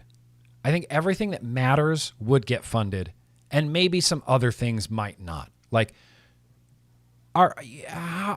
whatever. I'm sure there's things that people just, I don't know. Maybe they're not. Maybe there's things that everything would be funded. I think every good thing would get funded. I think the first thing that people would do if they could spend their own tax dollars, where would you go? I'd go right to homeless people, probably healthcare, things that matter, education, sure. Right? Yep. Of course. I mean, there's a lot. And the military is going to get funded, right? Oh, see, I would not pick that bucket. I'm not picking that bucket. Some people probably wouldn't pick that bucket. I'll throw the military some money. Why not? But I mean, they spend a lot of money too. It's not a taxing issue. It's a spending issue. I mean, I agree with that sentiment. If the federal government was your employee, you would fire them for spending the money the way that they do. Oh, yeah. It's insanity. H&R Block, too. Yeah, exactly, John Meeker. Dire Thing says, if you are paying the full amount that the government would default charge you, then you need a much better tax person. Look, here's the thing, Dire Thing. The federal government is very well aware of what I do, and for a brief, glorious period, there was a time when influencers could write off anything. I could write off anything I want because if I put it on YouTube, that was a business expense. Right. Anything I wanted, I could write it off. No, you don't get away with that anymore. The federal government went, well, do you need those socks for your content? Right, right. Do you need this actually for your content? So I have a great tax guy, and he does the best he can, but the federal government doesn't let you get away with much anymore. Exactly. And when you are self-employed, which is primarily what Nick is, you do pay, like I do freelance graphic design work. We pay 40% on that because we don't have an employer who, you know, kicks in for Social Security and Medicare, and you have to pay it yourself when you're self-employed. Yeah. So I also have a full-time job from an employer, and from that job, I wind up paying somewhere around 20 to 22%, which feels nicer than 40. But on my freelance income, because I am self-employed, I have to pay 40. So that's why it's, you know, different. Yeah. Anybody who wants a quick tax lesson. Quick tax lesson from two people who are not economists. I just want to point that out as well. Or accountants either. Or accountants, yeah. Or accountants. Or even past high school math. I mean, really, that's where... Okay, I didn't. Andy Jones says, you should live like us in the UK. It comes out automatically every month unless you are self-employed, and then you pay it like how you guys do. Yeah, comes out every month. Right. If you have an employer... Well, see, that's the problem. It comes out of us every paycheck, twice a month, and we pay more after, too. We pay more after. Double screwed. Pat, what'd you have to say, Pat? I'm sorry, I missed your chat. Nope, I missed it. Oh, there he is. Pat, we have lots of American companies here in Ireland. The tax of their employees is taken at source. It's gone before you get your paycheck. Yeah. I mean, that's the way... I think I remember that's the way it worked most everywhere. When I got my paychecks from Starbucks, it's the first thing I looked at. How much did the federal government take? Oh, that's a lot. Right. When you have an employer, they do take it out before you get your check. But the problem is that between the federal government, your employer, and some paperwork that you do, nobody can exactly figure out how much you're actually supposed to pay. Because I'm going to go on a soapbox for a minute. Okay, are you ready? Because I've had problems with this. Even though I have to report everything about my situation to my federal government. For example, I am married. My husband also has a job. He pays taxes. We do not, own a house, but we do own a car. All of this stuff is in the government's, they know it. I have to register my car. They know I don't own a house because this and this and this. But even with all of that, the government still, between them, my employer, and God, cannot figure out how much money I am supposed to pay, actually. So what gets taken out of my paycheck doesn't necessarily cover what I actually owe. It's like a guess. Magic math. Yes. And so my husband and I one year were hit with a particularly large tax bill one April because, by the way, no one can figure out that you're married. And so your income is combined and your employer. And they did. So we had. Yeah. Fucking dumb. It's really dumb. Okay. It's really dumb, and it's really... Okay, you want to keep talking about taxes? That's fine. The speed at which the U.S. population would defund things that lower-income people rely on would be astonishing. That's what I worry. That's what I worry about. But here's the thing. I'm not really worried about that. As long as the taxpayer decides where the money is going, good things, helpful things will get funded.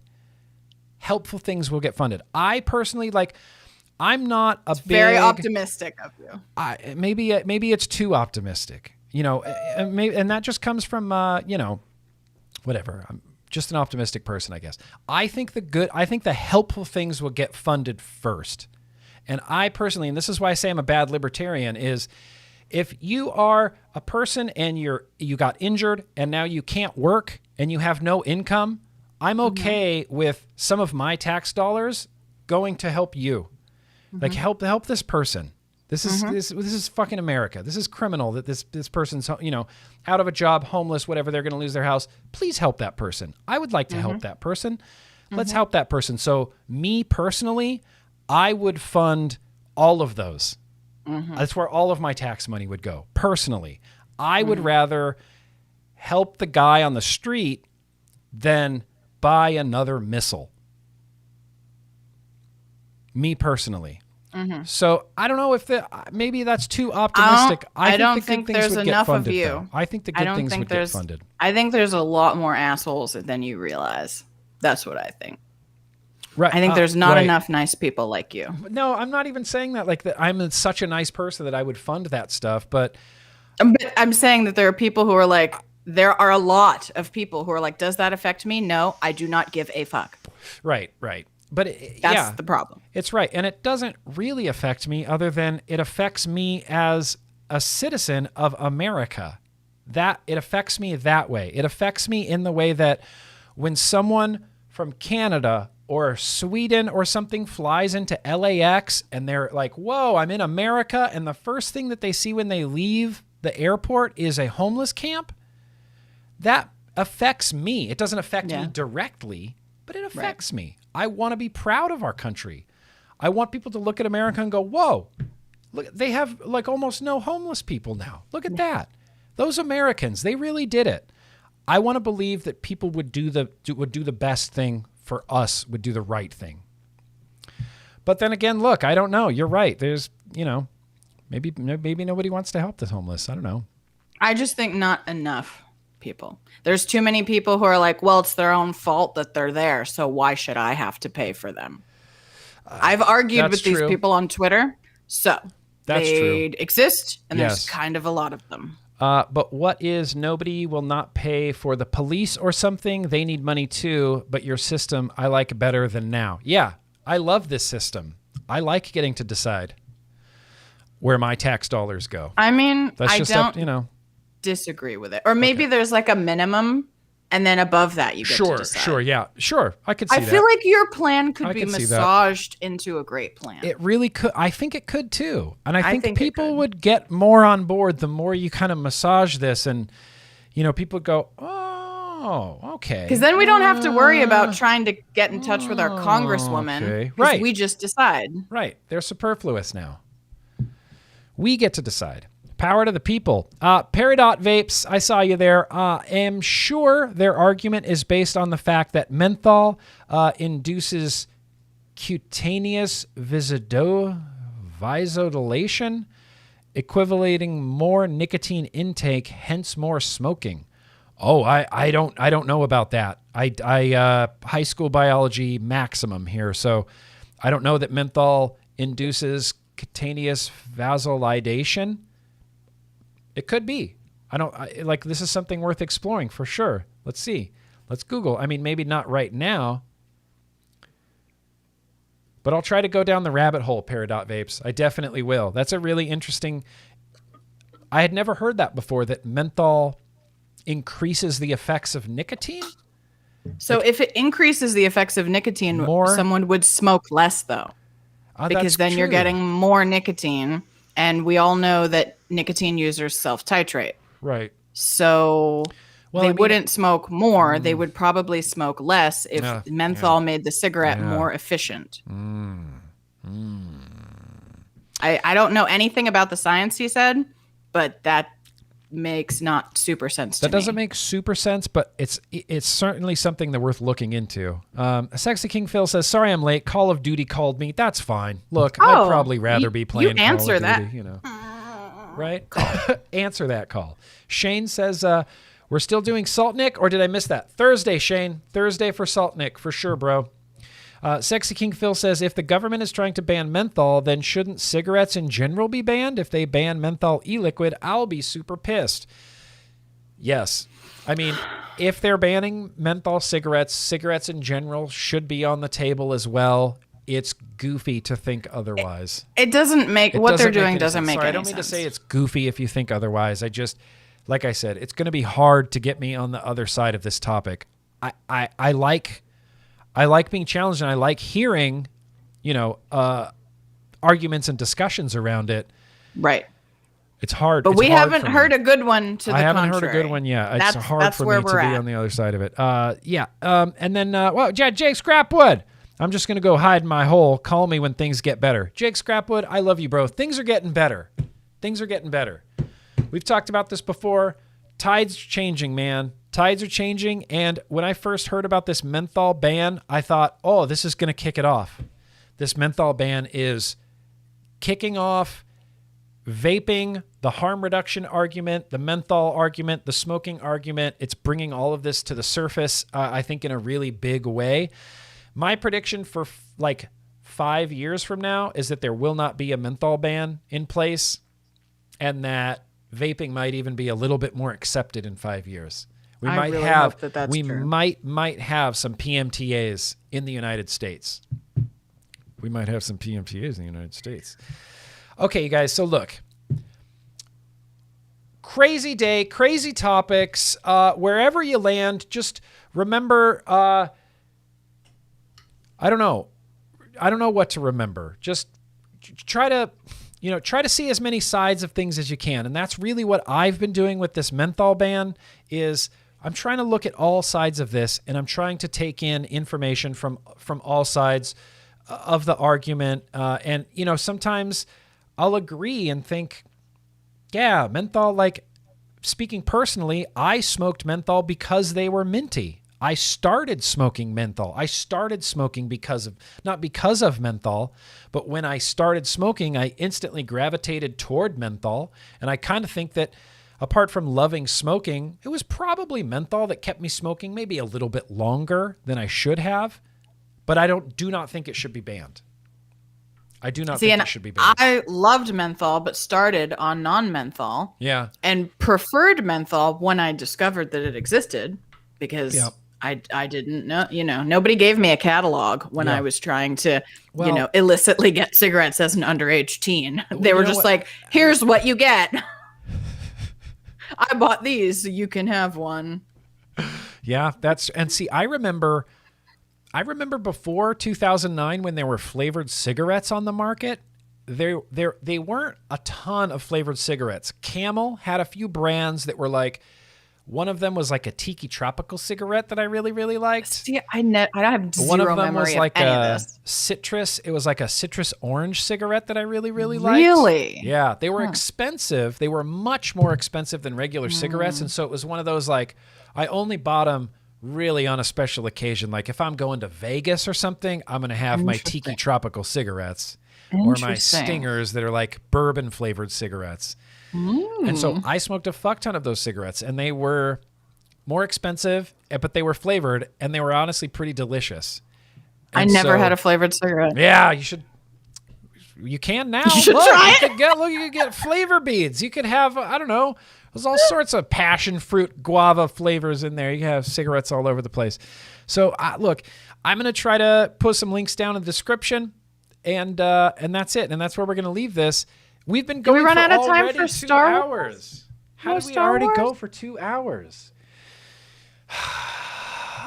We have to talk about Star Wars. We have to, right? We can't leave without that. It's May the 4th. I have a BB-8. Yeah, you do have a BB-8. All right. Let's have a look. Timestamps, mark it, dude. At 1 hour and 58 minutes, that is when TBN ended, and now we're just going to shoot the shit about Star Wars. Now we're just going to shoot the shit and talk about Star Wars because it's Mother Trucking National Star Wars Day, May the 4th. Yes, May the 4th be with you. You remember the first time you heard May the 4th be with you? How great that was? And it was kind of recently, actually. I didn't know that this was a thing, dude, till sometime in my adult life. I was not hip to it. I didn't know. Yeah, Star Wars, National Star Wars Day. I remember I got tattooed. This all came together on National Star Wars Day on May the 4th, 2014, when I was at a tattoo convention considering getting tattooed. When you're at a convention, you're just like, oh, maybe I should get tattooed. Maybe I should get tattooed. I could see one American traditional artist from Idaho, Boise, Idaho, Nate Lauerman. He had some free time on a day. And I was like, I think I want to get a Stormtrooper. And he's like, tomorrow's National Star Wars Day. And I was like, holy shit. I'm going to get a Stormtrooper tattooed on my throat on National Star Wars Day. And it was like my favorite Star Wars day. It was really fun. Yeah, you know, otherwise, it's not much to do on this day. You just kind of geek out. You talk to other Star Wars fans. You maybe watch one of the movies or something, you know, one or two of the movies. If I'm not going to be able to actually watch any Star Wars today, I'm realizing. I'm probably not going to be able to either. Damn. But we're going to talk about it. So we're still good nerds. Okay? If you could watch one Star Wars movie today, which Star Wars movie would it be? Do you go like original trilogy because of the, you know, the classics? Would you watch? I mean, shit. I might watch Rogue One if I'm being honest. I love Rogue One. I love Rogue One. It's so good. I might watch Rogue One. I might just watch Empire Strikes Back. Okay, it would definitely be a newer one for me. Okay. Possibly Rogue One, which is Rogue like One. of my faves. It's a but bomb movie. I also actually like the last movie that came out. No, you don't. I do. The Rise of Skywalker? I do like it. Oh, I love that we disagree on this. It's so spectacular. I'm sorry. I liked it. Sexy King Phil says, never really cared for Star Wars, just my opinion, but hey, Nick and Danielle, shoot the poop. That's right. Here's the thing, We're gonna Sexy do King it. Phil.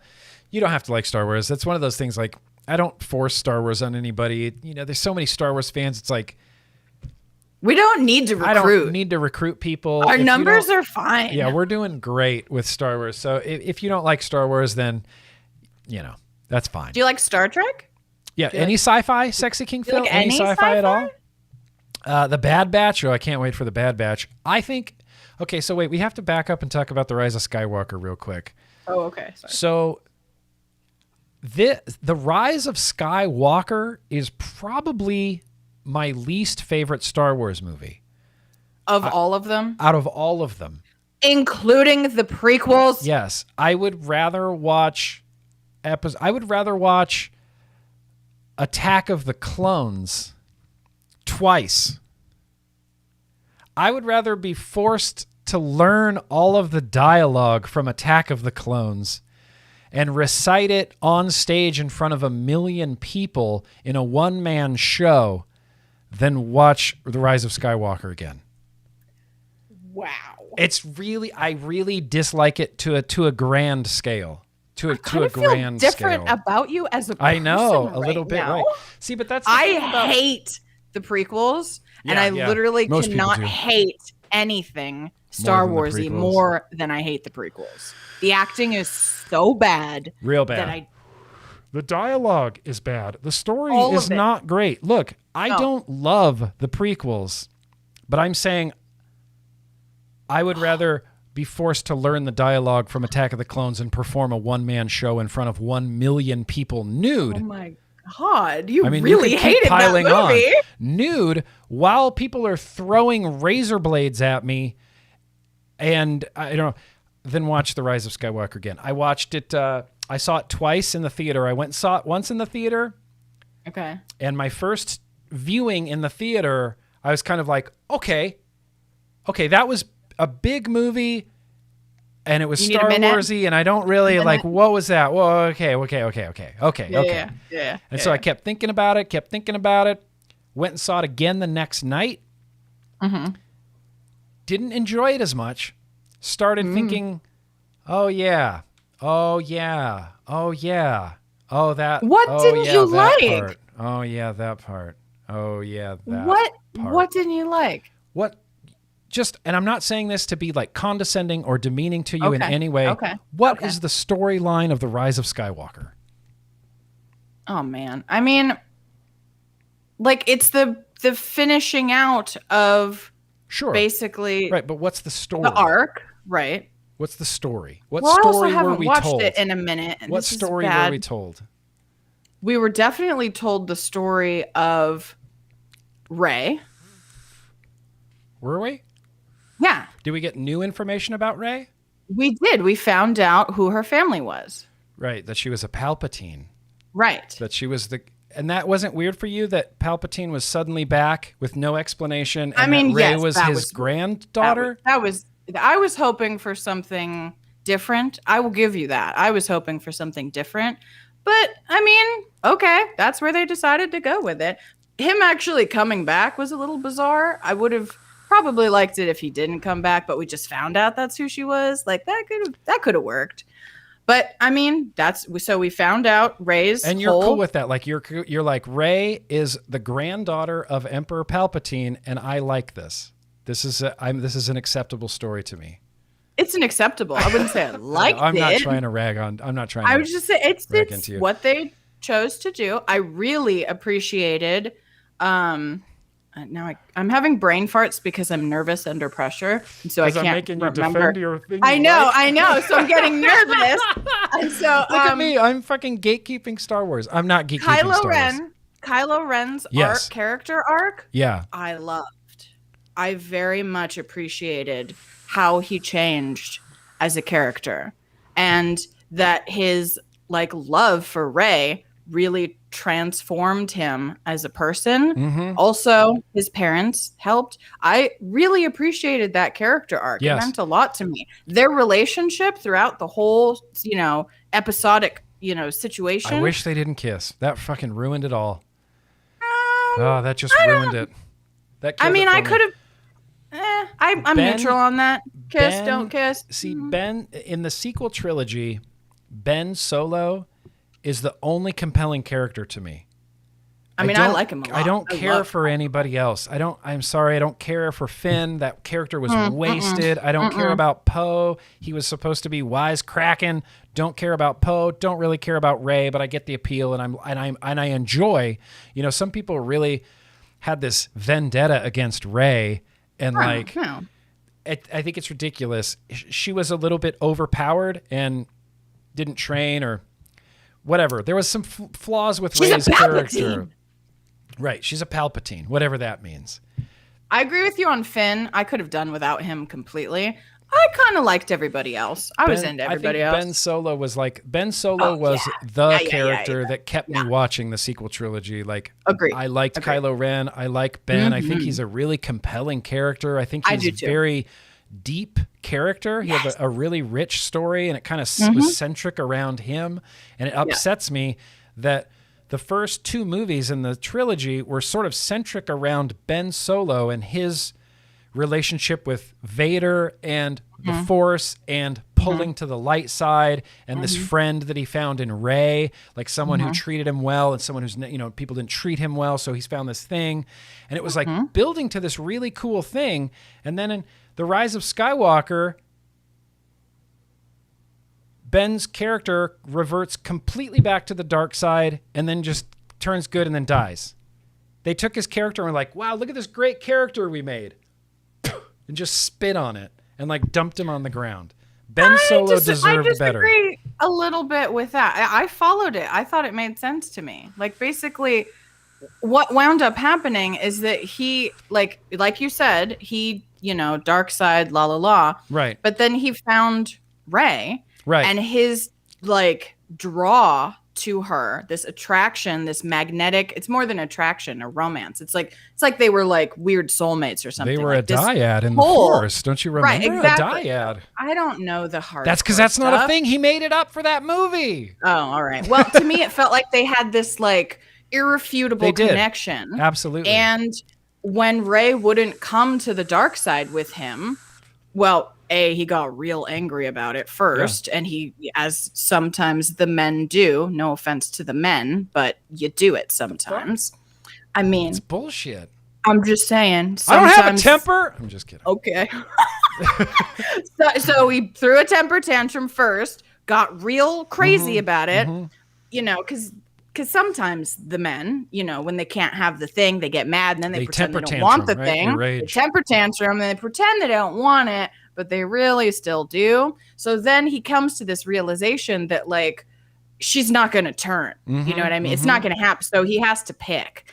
And with help and motivation from some family stuff, he picks ultimately, and he chooses her because his draw to her is stronger than to the dark side.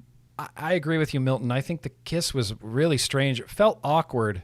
Like you're watching a brother and sister kiss. It was just weird. I think that's because weird. all of us kept thinking that weird. she was related to him somehow. Like we kept thinking the whole movie that she was going to be a secret, Leia child. Kiss.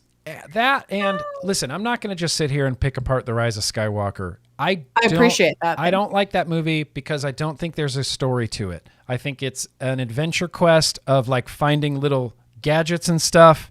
That's true. And that's it. True. It's 2 hours of gadget finding. It's like, no, we got to find this knife. So let's all go on an adventure and find the knife. Turns out you didn't need the knife because the directions were in this other droid the whole time. So it's like an hour of this movie was wasted finding things that they didn't need to find. I mean, they sort of needed them. Like they the didn't need the Wayfinder thing. No, they didn't need that. The directions were in the droid the whole time. They didn't need the wayfinders. Yeah, that's true. So they spent all this time trying to find wayfinders that they didn't need. They've spent all this time trying to find a knife that they didn't need. Right? I mean, here's other things that upset me. The Chewie fake out death. Fuck you. That was stupid. Oh, that was rough. That was stupid. Rough. Chewie fake out death and then 1 second later you see that Chewie's alive. Yeah. Thanks, J.J. Abrams. It wasn't. I was like, there's no way Chewie's dead. Oh, I was like, they killed him. No, they couldn't. They wouldn't possibly. I fell for it. You fell? Okay. See, maybe I didn't fall for that. And I was like, he didn't die. And I go, oh yeah, there he is. He didn't die. Well, if you didn't fall for it, then it would suck. The fake Chewie fake out death. I fell for it. So upsetting. That and the other part. And I promise I'll stop ragging on the Rise of Skywalker because I want to talk about Star Wars that I actually really, really like. Okay. Super chats. That's right, Graham. I'll get there in the super chats here.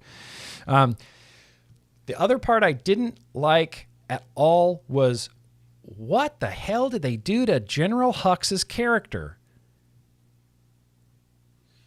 I liked General Hux, the redheaded guy. The ginger. Okay.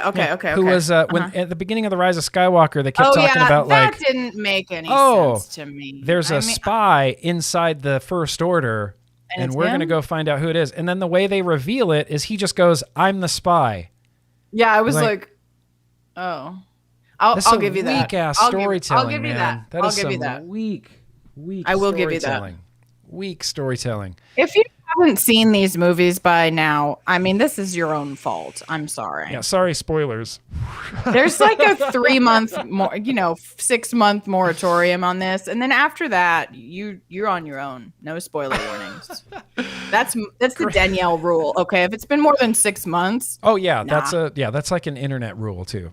Graham says I bumped into Chewie, and he said.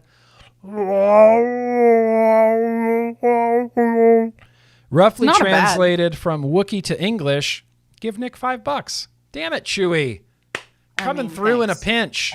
And Yoda. I mean. Okay, so we've established that Rise of Skywalker is not my favorite Star Wars movie. What's your favorite Star Wars movie? Someone says, what's your favorite Star Wars movie? You just, no questions asked. You go, it's. See, I have a hard time with that. I like different ones for different reasons. Sure. I get that. You don't have one favorite? That's like your one favorite? Okay, if you put a gun to my head. I'm not the federal government. I'm not going to do that. Okay. If you did though, I would probably say Rogue One. Oh, really? Rogue One? Yeah. Yep. Damn, Rogue One is damn good. Oh. Just damn good. Damn hell ass good. Really good. And you know what's great about Rogue One is it kind of told us a story that we already kind of knew. Yeah. Right? But it gave it a whole backstory that was very rich. Really rich. And like, even though I'm thinking, I know how this movie's going to end, it was still like tense. Like there was tension and excitement. And I'm like, I know they're going to steal the plans, but what if they don't steal the plans? Like, I cried at the end, okay? Like, it was emotional. I really love that movie. I really love that one too. Every character in it. I can't, there's not a one that I didn't like. I like them. I like them all. It was emotional. It was...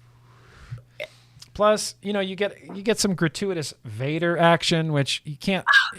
So much hot Vader action. Oh, it was. I was like, ooh, slaying rebels, awesome. And they you're like, hey, Darth. I was like, hey. Sup, Darth? What's up, Hayden Christensen? And then you get to go to Mustafar and you see the whole thing. It's really cool. I've grown. If I had to say what my favorite Star Wars movie is, it's late. So for my whole life, like Empire Strikes Back has always been my favorite Star Wars movie. I just like it. It's my favorite one. Recently, I would say this is a recent development. I think Return of the Jedi is cementing itself as like my favorite Star Wars movie. Okay. All right. I just think it's such a great wrap up to the trilogy. When I was a kid, it was like, that's the one that I got to see in the theater. Like I was too old for the other ones, but I was just like, I got to see Return of the Jedi when I was like 8 in the theater. And so that experience really like, you know, Return of the Jedi.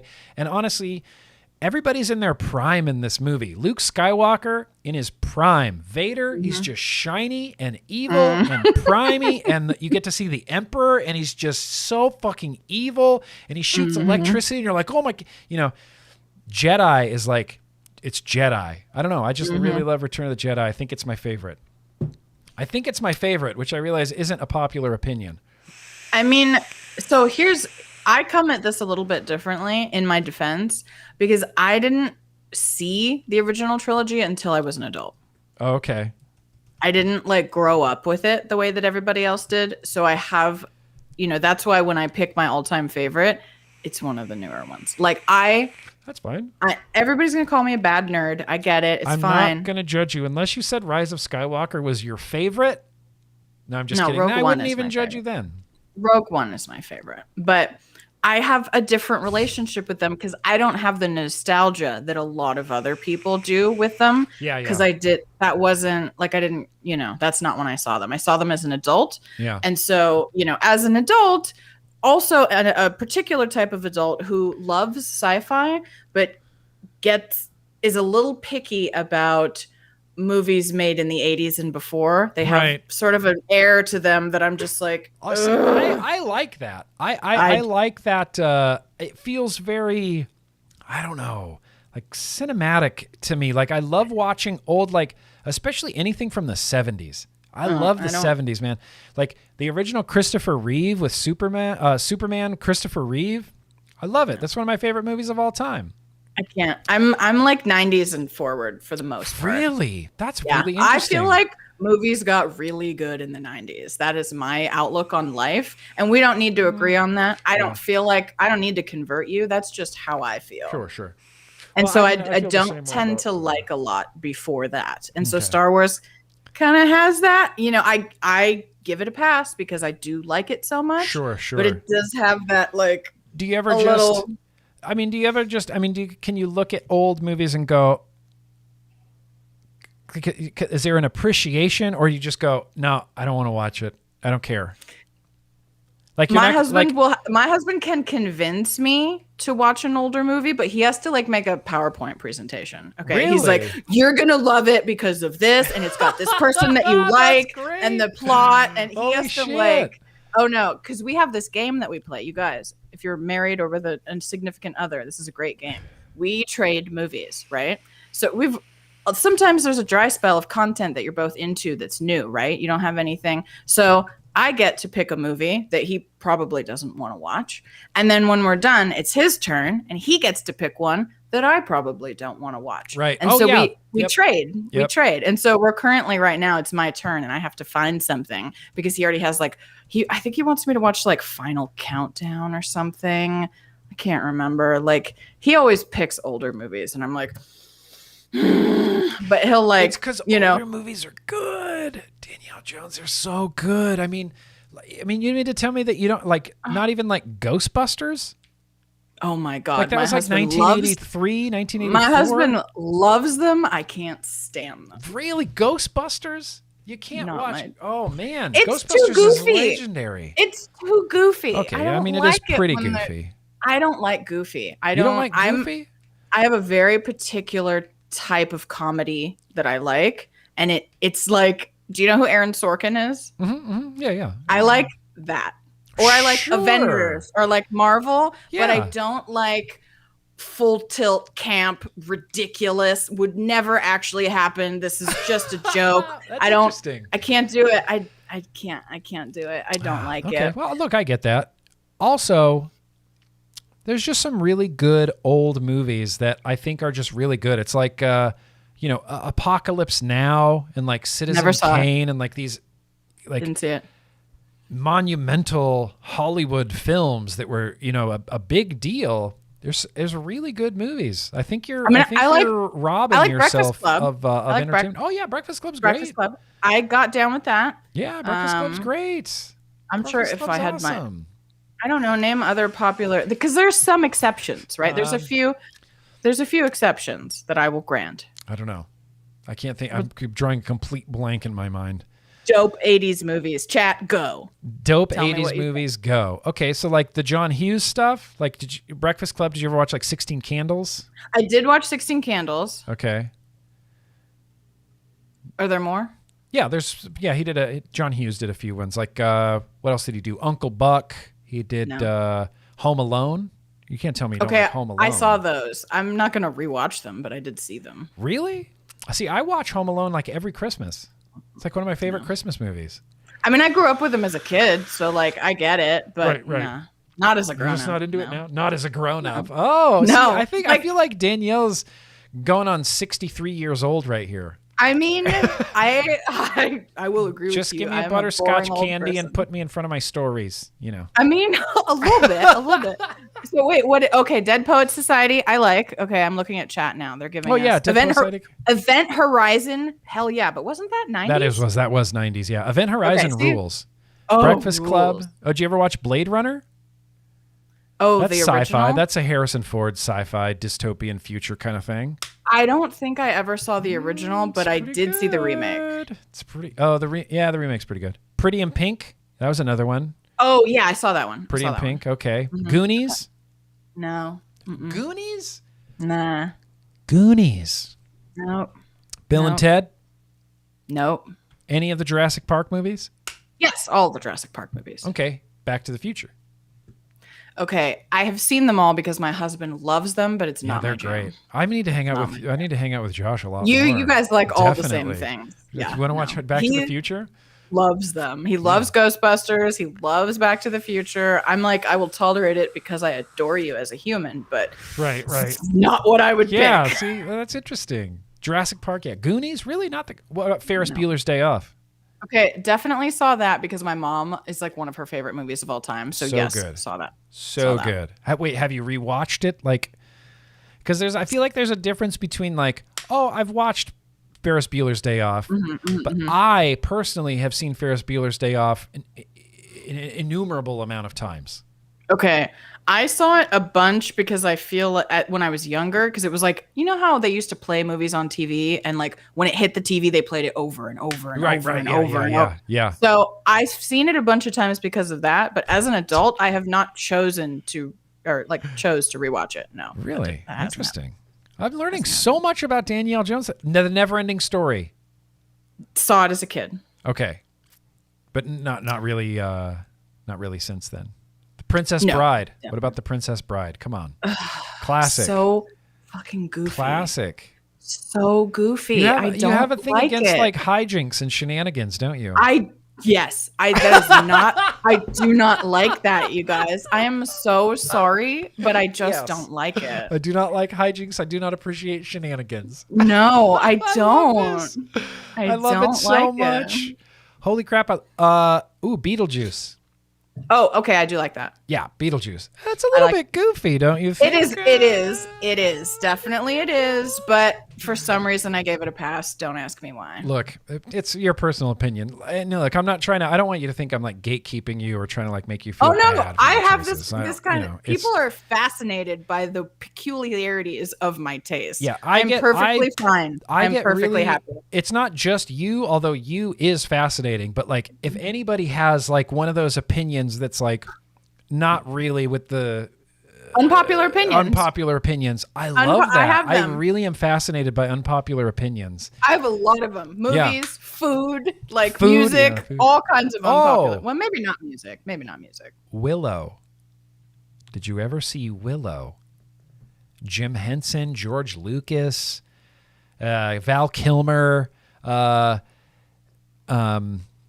not ringing any bells. Willow, and I can't think of the actor's name. He's the little person who played Wicket in the Ewoks. I don't know. Drawing a complete blank. Okay, Willow. That's one to check out. Willow. Okay, interesting. It's more of a, I would say it's more of like a fantasy sort of realm of mythical creatures and horseback riding and things like that. You know. Okay. I mean. Willow. That's one for the. That's a legend. That's a pretty legendary movie too. The Terminator. I have seen some of those. I can't remember which one. Where he's naked. Is he only naked in one? He's naked in two. Oh, okay. I think he's naked in a few of them. I'm not sure. I think I've seen the first. I've seen real several. Young Arnold. Yeah. Yes. I've seen Terminator. Them. Terminator's good. Yes. It's a good one. Are you a person that? See, I'm not trying to just probe into you. Let's just interview Danielle let's Jones. do it. It's interesting. Are you a type of person that watches a movie once, or are you like, I want to watch that again. I want to watch that again. I want to watch that again. I want to watch that again. Like, do you watch stuff not necessarily ad nauseum, but do you revisit entertainment frequently? I do. If it's something that I really obviously, if it's something that I really like, yes, I will rewatch. I will do that. Mm-hmm. Okay. Oh, okay. Warwick Davis. That's his name. Thank you. I don't know if you were first. Warwick Davis. He's in Willow. Thank you. Appreciate that, Byram. I've seen all the Indiana Joneses, just saying. Oh, I love the Indiana Joneses. I'm into some Indiana Jones. I'm very much a person that revisits movies really a lot. Really, really, really frequently. I like to watch movies so much that I don't have to watch them anymore. So I like to watch. Oh, wow. There's certain movies. There's a few certain movies like Dazed and Confused that I've seen probably. I don't want to see that. I've probably watched Dazed and Confused 12 times this year already, because it's a movie that I'll just watch. Or I'll just start it and I'll clean the house and I'll do some I'll do some emails or something, and I'll be listening to it in the background and like catch my favorite funny lines, and then I'll just I'll start it over. We're just going again twice in a row because I still have stuff to do. I put on movies like music, you know. Yeah, my husband does the same thing. Yeah. We do that too. Like that happens for us with That Thing You Do. I've seen that movie 5 that's a classic million times. Like. Also, my cousin Vinny, Casino. Oh yeah, those are great. Goodfellas. I've seen those movies like trillions of times. So you like a good serious, like a drama, something, right? I prefer something grounded dramas. a little more in reality, I guess. Yeah, or I mean, we could go Or Star sci-fi Wars. and mythological. Like I'm into that too, but it needs to take itself seriously. Okay. I don't like content and genres that don't take themsels seriously. Oh, that's I think really, that's really what you can interesting. kind of like boil it down to. Yeah. Because if it's like too campy, I can do a little bit of camp. Like I can do Buffy the Vampire Slayer camp. Huge Buffy the Vampire Slayer fan. Oh, see, that's a show I never watched either.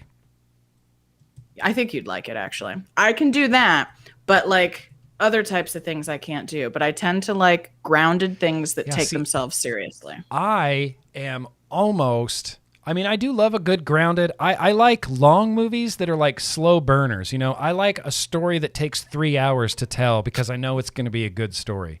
I like going in for the long haul, you know. But I also, on the complete opposite side of that, I like casual, goofy stuff, and I like really I like So there's this great show on Netflix called Middleditch and Schwartz. Middleditch and Schwartz. And so it's just two guys, and all they do is come out on stage, and they're like, hey, give us an idea, and we'll act out a whole 20-minute play for you. And so someone's like, okay, you're going at the DMV, but you got a really big foot. He's like, all right. And so they'll take this one idea and turn it into a complete, like, 20-minute skit. And it's hilarious. And it's the most, like, stripped down. It's just literally two people with no set, no effects, no nothing. They're just being funny. I find that so impressive, and I just really, really like it. I like casual, goofy, like, wow, this guy's just really funny, and he's just being funny. And that's all he does, and I'm watching him be funny, and I think it's funny. I like it really stripped down and goofy, you know. On one hand. Yeah. Yeah. I need humor in a very particular way, or I don't like it. I don't like totally sophomoric humor. Oh, yeah, I do. American Pie, Oh, and like embarrassing humor. I liked American Pie when I was like, 18 when it came out. I don't like it. I mean, although we did watch it recently. Casey and I did. Did you? Yeah, we did. We watched it recently. How does it stand up? Because I feel like it's probably not great. It's still pretty funny. Really, the most enjoyment that I get from it is the nostalgia feeling. Okay. I'm like, oh, yeah, I remember that. Oh, yeah, I remember that part. Oh, yeah, I remember that part. It's not great, but it's nostalgic, It's just one of those things. But yeah, I like witty. I like witty too. I mean, I like witty stuff. I like smart stuff too. Oh yeah, this is why I smart stuff too. I am a huge Aaron Sorkin fan. I will see anything he puts out, and I always love it. Yeah, Aaron Sorkin. Molly's Game is one of my favorite movies. Newsroom, best show on television. Okay. I'm not familiar with Aaron Sorkin here. My language. Let's see. What has he done?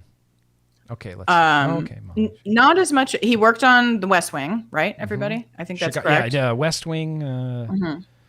Oh, he did The Social Network. That was a good movie. Yes. Few Good Men. That was pretty good. American President. That was pretty good. Okay, yeah, I could see this. He's known for that, like his dialogue. My husband doesn't like it because he feels like it's unrealistic. It is unrealistic because most people are not that quick-witted. But his dialogue moves quickly and is very witty, and people are like, it's witty repartee, like back and forth a lot. I love that. I wish I could do that, and I like watching other people do it. I don't care if it's scripted, Yes. Howard the Duck. Thank you, Jake Scrapwood. Mother Trucking Howard the Duck. Marvel's first R-rated movie. This movie is just a clunker from beginning to end, but it's so bad that it's awesome. It's not even so bad that it's awesome. It's so bad that it's really bad, really terribly bad. New Wave Dave in with the super chat here that says, I like the part in Predator when Arnold says, quick, give Nick $5. Yeah, I like that part too. That's my favorite part of Predator. Okay, Predator. They made like a recent They've done a few different Predators, yeah. They had some more recent with Adrian Brody, I think, was in it. I think I might have seen something more recent. I've seen like scenes with Arnold, but not the full movie. No. Really? The original Predator, man. Listen, if you like sci-fi stuff, I mean, Predator is kind of right up your alley. The easy thing for me to sell Pickle on with certain movies is she's a big action movie fan.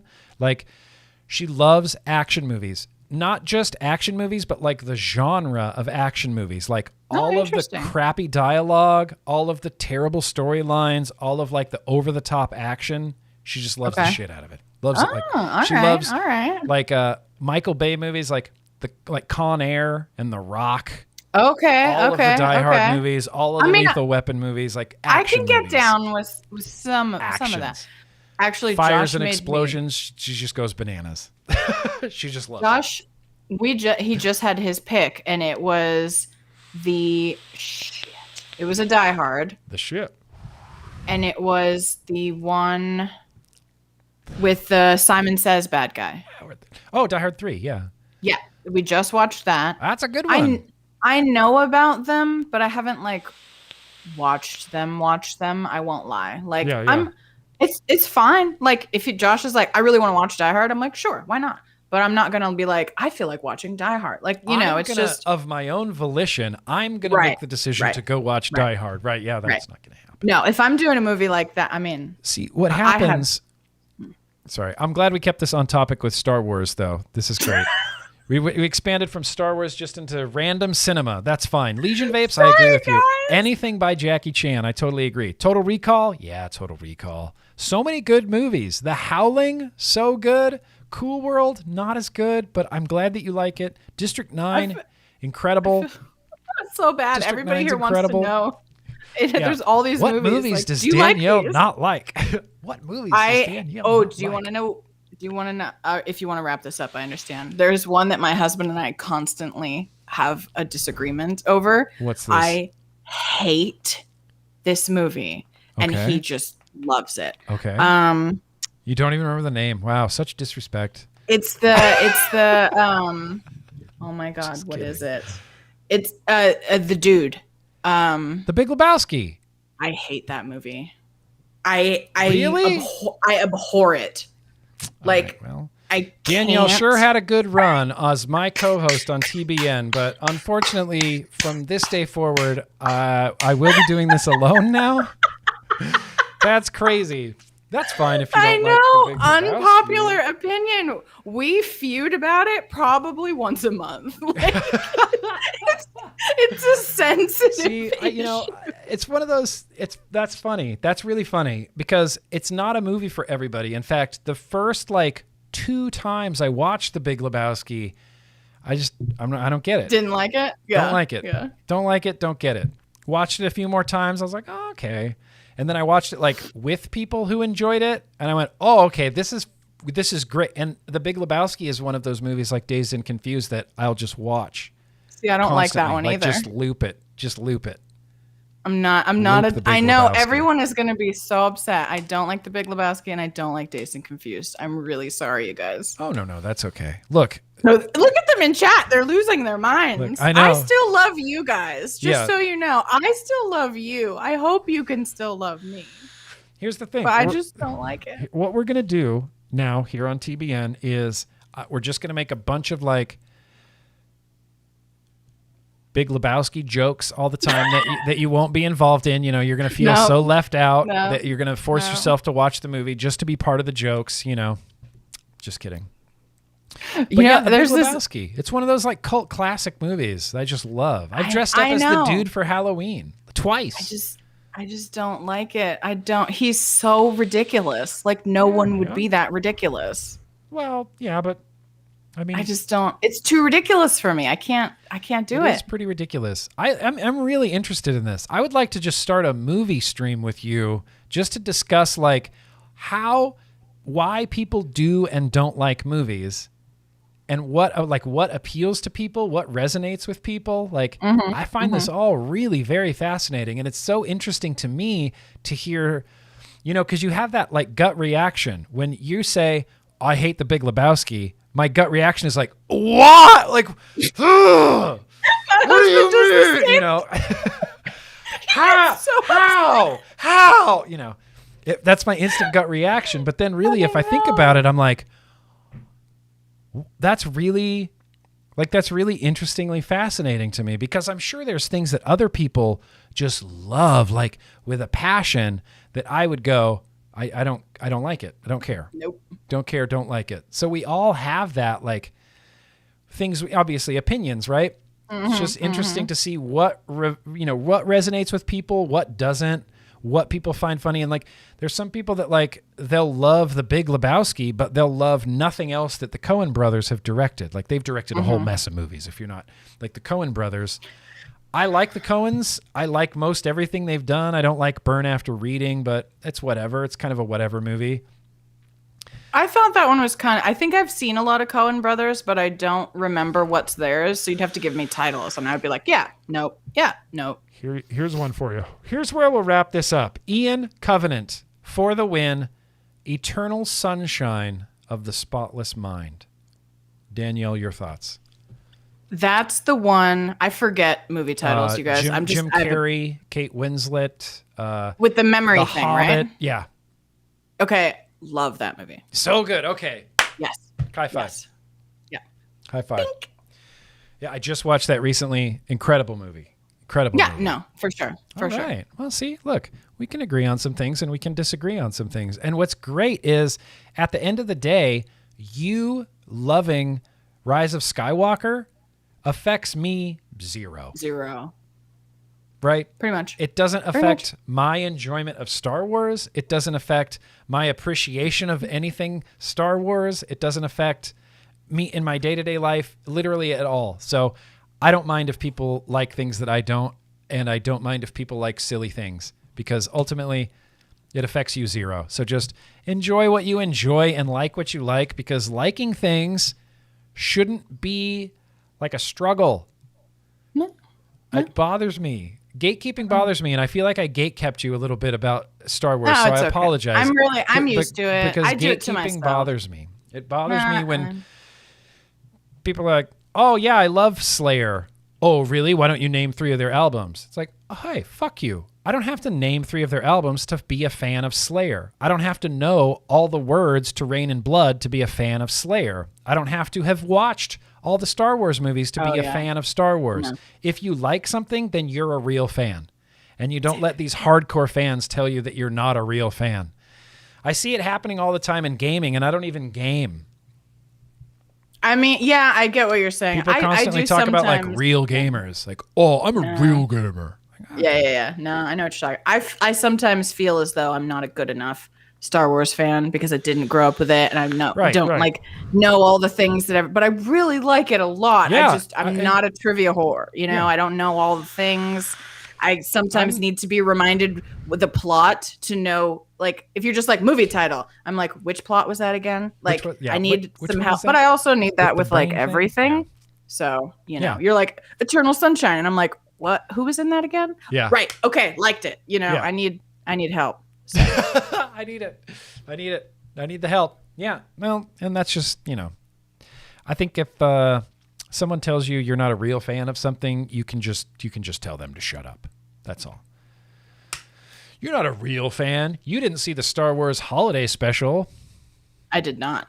Let me tell you, no desire to. If you're ever curious if you're a real fan of something, all you have to do is ask yourself, do I like this thing? And if that answer is yes, then you are a real fan of that thing.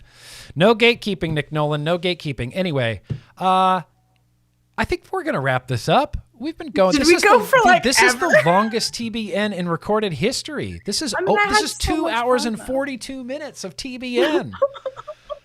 Maybe we do need to do these weekly, or we're going to do every other week. It's going to be 4 hours long. Sorry. What if some weeks we do all advocacy, and then some weeks we do like movies or something, and we trade back and forth. Really want to pick your brain more about movies and things that you enjoy. My brain picked. More than that, like, why?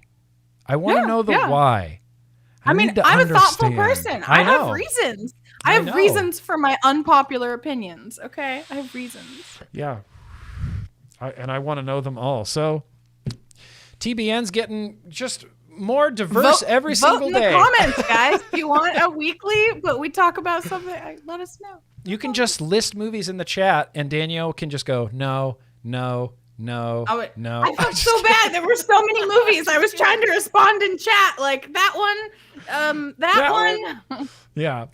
Well, thank you guys for coming to hang out on TBN. You know, we won't be back next week, but we'll be back the week after that with some more news, some more advocacy, hopefully some more movement on the menthol ban, maybe some more movement in, states like Rhode Island where they're kind of reversing flavor bans, states like Loveland, Colorado, where they've stopped flavor bans.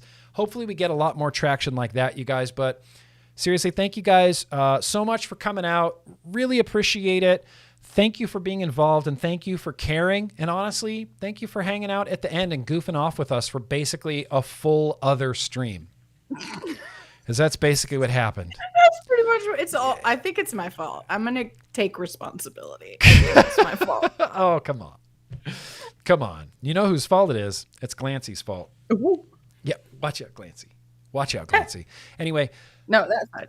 that's the other side. Thank you guys so much for watching. Stay informed best you can. Remember, guys, no matter what anybody tells you, vaping is at least 95% less harmful than burning those deadly combustible tobacco cigarettes. So no matter what's in your hand, you guys, let's keep on vaping. Peace out, everybody. Bye. Drink